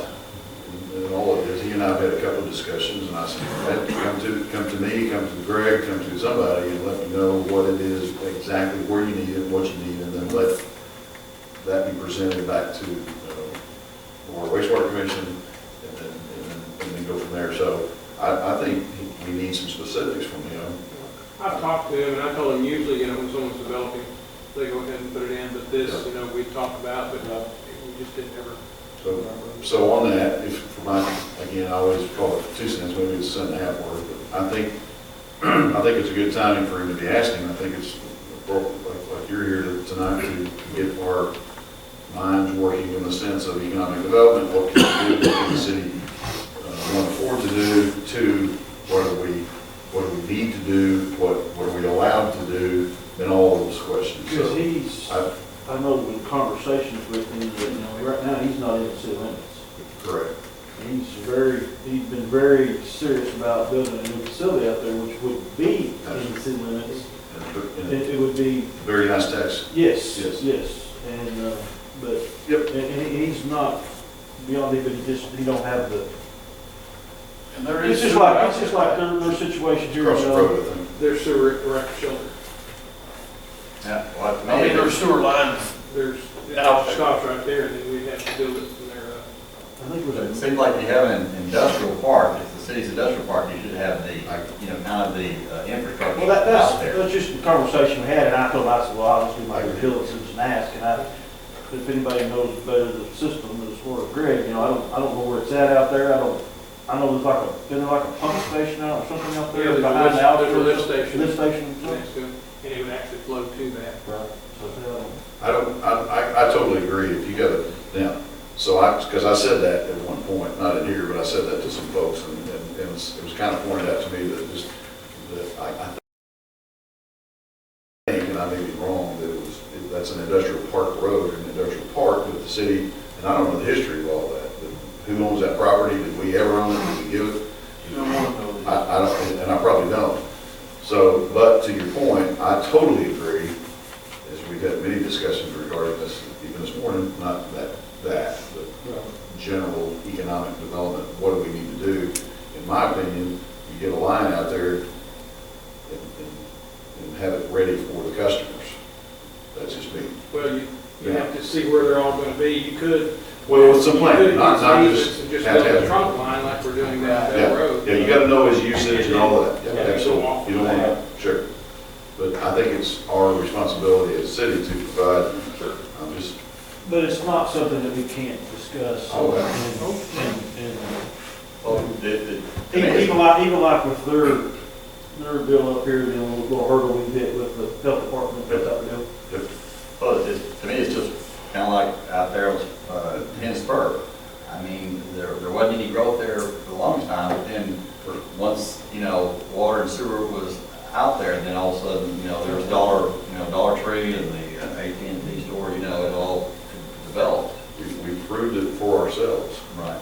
Yeah, absolutely. Well, the other thing though is that there's always been really water and sewer out there. In the industrial park, you just have to go tile to it. It's not like it's not available. Right? Yeah, but, I don't know how's the fire, I don't know what the fire deal is out there on the industrial park area. I don't know what for those big buildings, I don't know I guess the water plumbing over that. If For sprinkling purposes? Yeah, the pipes in the ground out there, Tim, are they 6 inch, 8 inch out there? Yeah, the wastewater's 8 inch, the water line's 6 inch. There is a fire hydrant, at least one, there may be two. There's one on the corner of the Rector Shelter. I can't remember if we put an additional one. I don't think we did. I think there's just one. It's probably not a bad area to look at for maybe some improvement. But I would suggest, and I did to him, I'm not saying he put it off, but I said he come and tell us what he wants, what he needs, and then the commission and the council and everybody gets on. Because I think he got some pricing on getting it done. Okay. Well, it's also, I guess my understanding that there's the existing business out there, I don't know, is the Ice company building. ice company, and is the sewer for them, There's no sewer up there. I don't think they're connected to sewer, I see. Light plant. I don't believe so. No. I was amazed that they weren't. Okay, I guess I was under the impression that it I was went due too. west, So you they know, don't to septic- Ware septic Road system up and there? stuff. Really, I think so, Lance. I was amazed that the sewer line didn't make that corner there. And I can say so. Anyway, that's just gonna bring it up, 'cause I mean, I didn't know if that was something we could, you know. Have to bring it to the Water Wastewater Commission first and say something about it, and we'll, you know, say, where's your I'll let property, you know. where's your property at? So we can look at it, plan on it, and, you know, if they don't bring it exactly to his property, at least they can bring a trunk line Right. close, Right. to where you can say, well, hey, I can go there and tile with that. I agree with the mayor and you guys, I'd like to see a trunk line be put out there anyway, just something down the middle, and everybody go get it. Well, if ever somebody else wants another piece of property, or, Mm. this is an industrial park, by the way, there's water and sewer, Right. as there should be. That was it. I was wanting to inquire about it, so I could at least Yep. try to prompt him a little bit to move forward with that. Anything else? Got all, I think everybody's here. I think we're looking for good money. Oh, all right. Yes. I wish it was on the other side of town too, For the airport. industrial park. Oh. When I was driving through all this. Anything for any other department head? Council forum. Well, I was going to bring up the annexation, you know, and I was wondering again if we could, you know, have the planning department order kind of look and see what the, you know, the most, I guess, advantageous, you know, spots would be, you know, I mean, honestly, should we just do Shadow Lake, or should we also, you know, look at, or doing Shadow Lake, still kind of look at you know, the business quarter, you know, there, you know, along, you know, 71, you know, in between. I'd like to see from Highway 10, where Log Cabin is, to Hendricks Road. From Log Cabin to Hendricks Road. South. That corridor there Mhm. on 71? Well, I guess I'd like to see it from, you know, the log cabin, you know, up Because all that is, the corridor up there too. 10, Up to spur 10, you know, or whatever. from there in on 10, in Oh, not in, I guess along the 71. 71. Oh, yeah. we're already down, you know, South Coker and Soulsby is our dividing point. But you got all the way down Hendricks, you got all that property. It's eventually going to be developed, I can assure you. Because there's no other way to go. Because the 71 corridor from 10 north, I mean, okay, you got 300 foot on each side if we do annex that. I mean, how much of that through there really is that? School owns 90% of it. The church has got the other parts. And there's nothing that favorable through there as far as going to put something, you know what I'm saying? I mean, I don't, except for the west side, maybe on the corner there of Hester Cut and 71. You know, Mr. Angeloni's got that piece of property, and and then the fire department's got the other favorable piece. You know, I mean, so you start dissecting that up through there. I mean, the south side of 10 to Hendricks, that whole big area there, I think would be Talking about the zoo? no. So you're talking about, Be the southeast side of 71. It's behind the Goldsmiths there. Like, you know, our line is 10 right now. Everything on the south side of 10 is still county. Everything on the right side is up to 71, all the way back over. The north side is all city limits, but the south side, you know, you got Soldier Road and South Coker come down, they meet down there, and that's our little pie. But you've got Hendricks that goes all the way across over to 71. You've got all that property right there. Yeah. I mean, it's, so the big parcels, Yes. the parcels that make a big giant parcel of 10, south of 10 spur, or sorry, south of 10, all the way to Hendricks, the other end being 71 and the other end being Coker. right, that whole, I We tried to go up that, didn't we, before? we never have. like it because you as you all know, and I'll give you an update in a minute on the traffic relief, that's going to need to be done at some point. I can Before assure we- you that before we if widen once that's all done, like those properties there where Mr. Self owns all that property, or his family owns now, Bob Ross owns like 33 acres in there. There's gonna come a point in time that, I mean, that's gonna be, I mean, So the point is. that's just my opinion. Yeah. I think that's a good, that part has never been discussed. It's been the 300 foot either down 10 or 71, but, you know, you're talking about a large parcel of land with a low number of property owners. Yes. Probably There's, if you sit down and figure up, I mean, honestly, because I've looked at it, there's probably at the most 10 residents in that whole section of And property. I'll correct myself, it's not Coker that is the one, it's totally road. Because we Yeah, have you Coker. south Coker, then we turn on Yeah. Hendricks, and Hendricks, you know, shoots plumb across to 71. Yeah, come So back. if you're going down Hendricks, it'd be all the north side, all the way back to 10. And I say, you know how I feel about what you suggested about the Shadow Lake. You know, I'd love to do that. That's like a burr in my saddle. And, but kind of bring you up to date, the property out on North Main, Rolling Meadows or Valley Loop, the legals are in on that. They're at Arkansas GIS getting approved. They've already approved another section of one that we've circled, and then we've got, they've got the property up on top of the hilltop. There's a 25 acre spot up on top of hilltop, and then the 96, and then the kind of the curative annexation of the property on Jones Street. So that's all in GIS right now. Should be hearing back from them in the next, probably this week.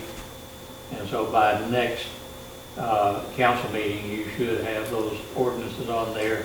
You know, as soon as I get the approval back from them, then the letters will go out, the postings will go out, and that's when you'll start hearing the balloons will go up. But again, short range plans or whatever, yes, I'd love to see another run at Shadow Lake. Well, I guess what the ones that you're talking about right now are the ones that are all, they're enclaves. They're right? enclaves, yeah. We can bring in, by council vote. Does the Shadow Lake annexation hurt the water any? I know we get a little extra kick from them not being the city limits. Will that be noticeable or matter on the water side? I mean, I understand tax. I understand it might outweigh on this side, but those are two separate pools of money as far as we're concerned. They pay 25% more. Right. As far as would it be a considerable amount of additional revenues to us? Or a loss of water revenue. I have to look at it. I'm not familiar enough with all these roads that you're talking about. We've got an area out there that's not city limits, they have city water, they obviously pay 45% more on the. Yeah, they pay a surcharge. Okay, so, It's to cover the cost. now, you're gonna tell me if we annex it, that's a whole lot of property tax and this kind of tax, but that, whatever money we get on the positive side from that is not gonna help the water. Yeah. There's 126 houses, I believe, Right? and I used to know that number. It doesn't bring in that much money in the big picture. The water side? Right, and the wastewater now, I think there's about 20, 25 less customers on wastewater out there. They also get a percentage now. We modified that ordinance about a year or so ago. But it's not significant. I mean, it is, sounds like a big percentage, but the water bills aren't big water bills, Right. so. Or your question. They have a remedy versus what the greater good is to the city. Sure. Because they're a for-profit. Well, and two, you know, you're going to be looking at, maintenance on roads and things like that you're going to have to consider. But it's just, like I said, it's kind of a burr in my saddle. I don't care one way or the other, I just weigh the pros and cons, like I said, a whole lot more infrastructure you gotta maintain. You need to know. I'm not against annexing up 71 either. I'm just saying that from my food thought, having some large quantities of property that's not already improved. Yeah, and, I mean, that's, I mean, if you really want to get out of Nucko, just shoot straight across 71 all the way down here, back up Nickeltown, all the way up Picture Cut and back up to 71. I mean, you know what I'm saying? You might go through the gusto. Sure. Well, remember, the highway's coming in 5 miles from that intersection. I know, and that's what I'm saying, so. Yeah, Michael's in the city, I'm sure. I'm just, that would be in my book, from the past annexation conversations and experience we had thought to the 11th hour, 59 minutes, and found out we didn't. $58,000 in the hole. We donated to Shadow Lake, legal team. Well, oh, shut up. But I'm just saying, I mean, for us, I think, taking in that whole section would be the prime real estate because of that, but I don't know if we could, Well, I guess in doing that, because I like you're right, I think that's, a lot of area that, could be, potentially developable land. I'm just saying that when we do that with the annexation, can you say, yes, we're going to include, both sides of 71, there, instead of just stopping on the I'm all for it. I mean, Yeah. I'm watching. You're talking about doing all 4 corners there at 10, Highway 10 and 71. Absolutely. right, and then, kind of the, a quarter or a strip, along the west side too, just to say that. To Tim's point, it went north, when you start going north back towards Denver and all that land drops off and goes down to the creek. So that 300 foot on both sides of 71 there is pretty useful. That's what I'm saying. I mean, you're 300 foot, you ain't gonna do a whole lot with. No, I mean, and like I said, it drops off pretty quick until it comes back up. Well, if you look at going north from 10 towards the street, like you say, just immediately as soon as you get to the bridge, I mean, it's just, you're not gonna, I don't know how you'd ever do anything with that, you know what I'm saying? It'd be nice, to have it contiguous to the city limits, so for other things, but as far as development, there's very little you could. Never say never, though. I would have thought the same thing about tractor supply property. Right. And I've always said that about Target and Tractor Supply. So that would be for me, sitting here, as long as you've been listening to this, that would be that's what I would like to see done. Let's go south, because we're fighting a losing battle going north, because Fort Smith's already right there in Genelina. We know that, you know what I'm saying? And they've already got pipes in the ground. And this way, I mean, So direction from council sounds like, we don't have to vote on it, so No, we'll just- give Sandy some food for thought. stuff to do. I'll draw that up and we can look at it and make a decision on it. Food for thought. One thing that we talked about today in our department head meeting was growth versus responsible growth. And I think what you're talking about is responsible growth. That's what you were hitting on when you were talking about being able to afford it. Land grabs are not, just to grow is not necessarily the responsible way of doing it. You need to look at whether you can get a return on that growth, whether it's going to be feasible for our short and long range fiscal plans.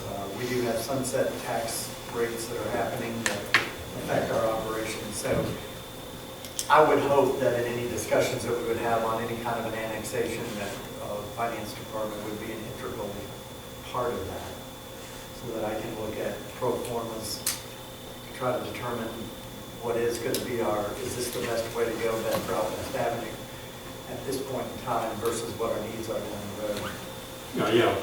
Even, the fire department's got to look at ISO, and, police department's got to look and see as far as coverage and things like that. So, again, we don't want to shoot ourselves in the foot and by doubling our size and then saying, dang, it's going to cost us a lot of money. Well, we got it. Anybody know how it's going to We pay still for it? don't need to lose sight of the 71 10 spur No. dirt pile fruit stand he's a safe side. But to what Tom just said too, Sonny, that's why that is so favorable for me, because, okay, if you annex Hendricks all out to 71, well, you got those 10 houses to worry about. You ain't got like Valley Loop, you know what I'm saying, where you've immediately got there are people making it all, you know what I'm saying. You don't have that overburden of people out there that are, well, hey, you know, you're going to annex us in. We want this, we want that, we want this. You know, because what's the reasonable time? We've never determined that ever. Timing is key, Yes. So anyway, along with affordability. Goes the other way around. For sure.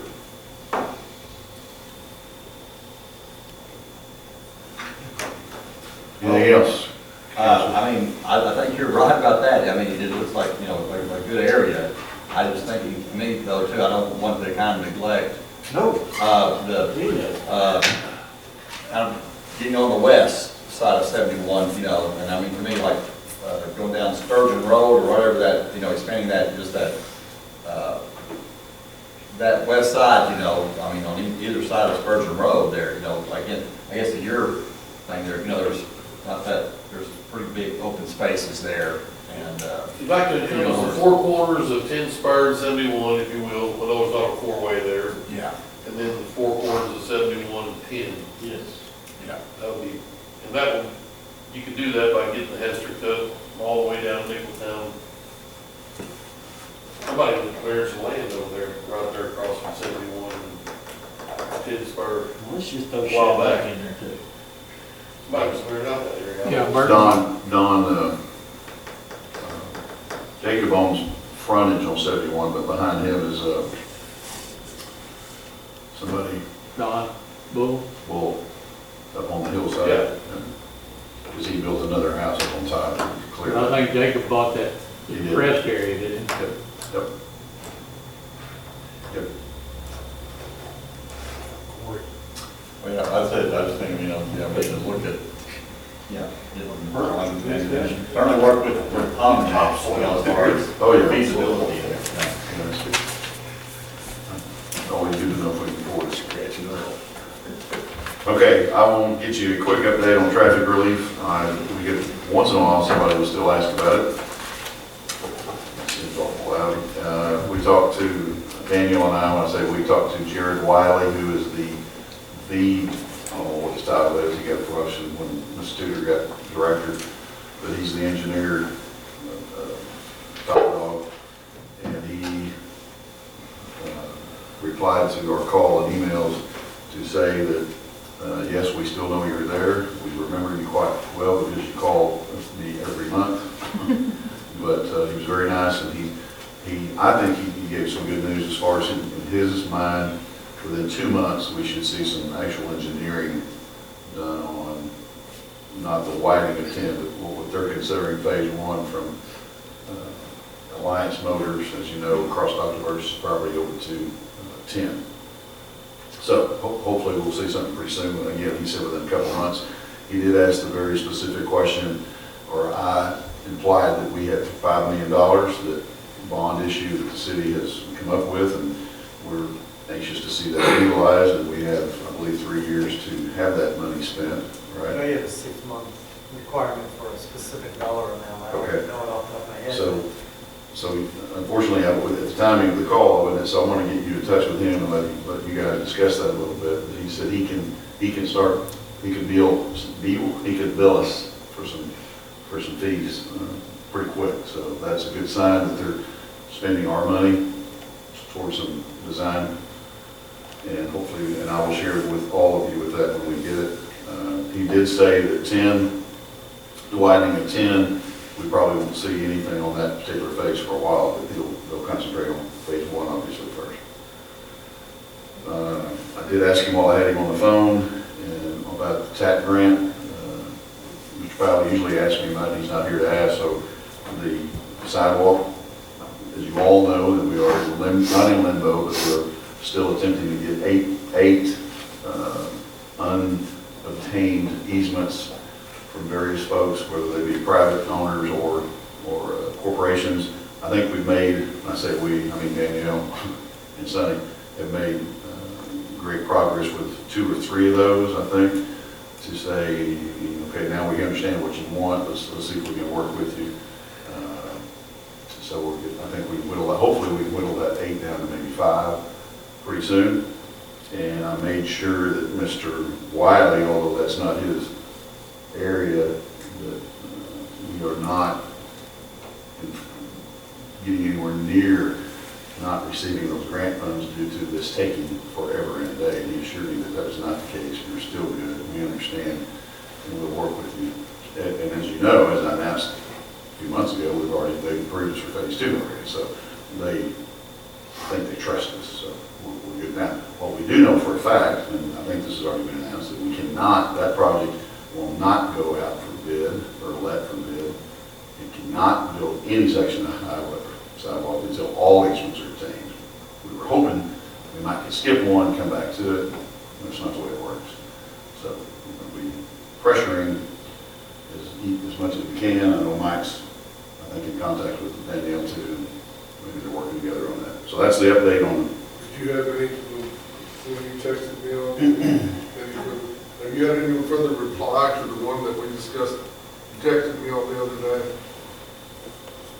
We talked to a different contact with Taco Bell today. No, I'm talking about, Mr. Oliver. Mr. Oliver?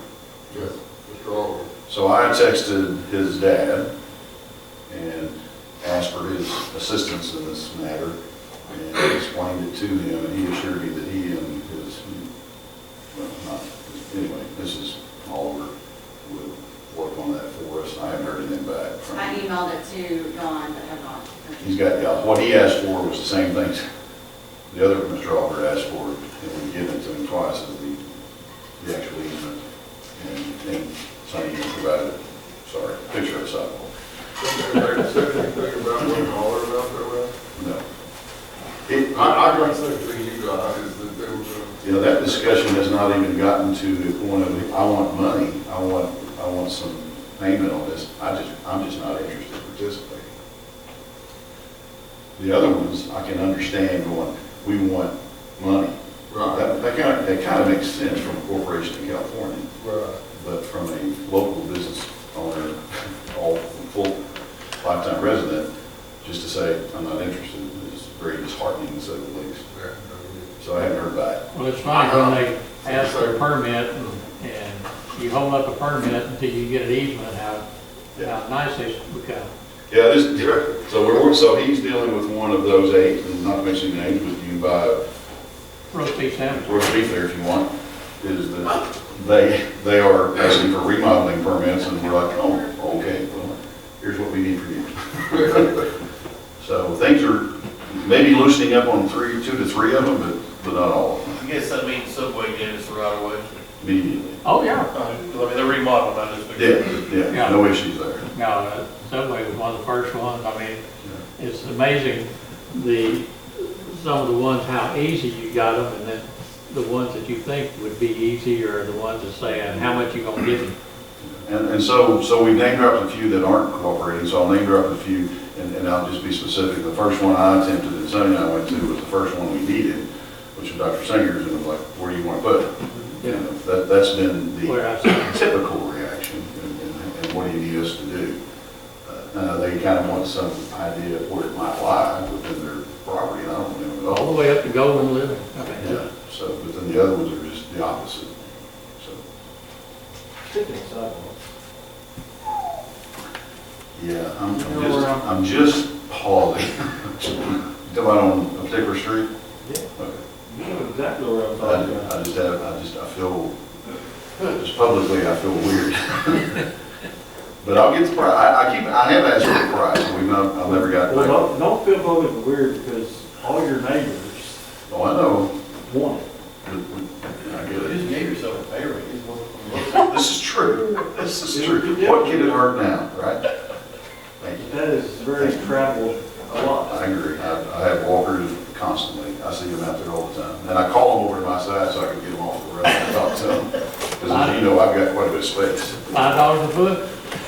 There's, What are your demands for an easement, where you are? for- I know, holding back But anyway, I'll I've get been back.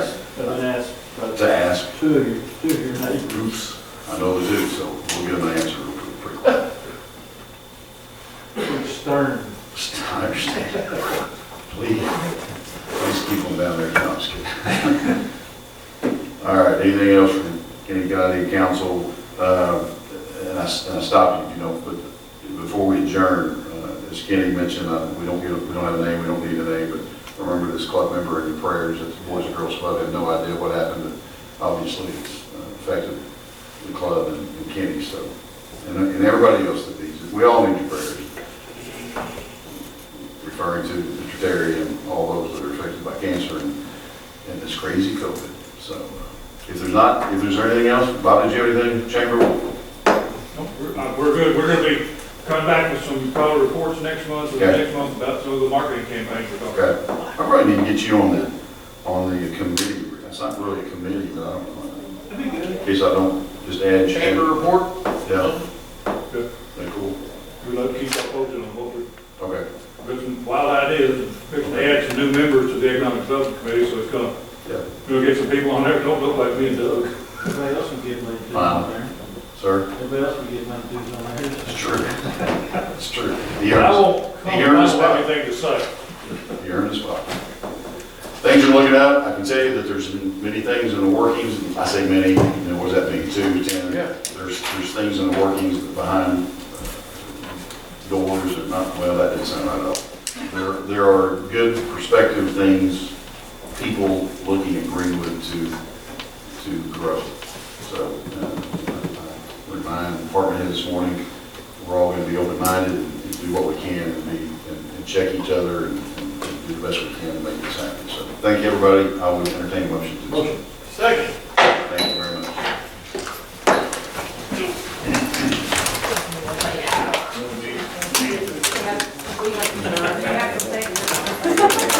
Good with that. Be good with that. Oh, absolutely. She's full. I mean, I don't think that Michael's full. Something's got a whole lot of Something. detail.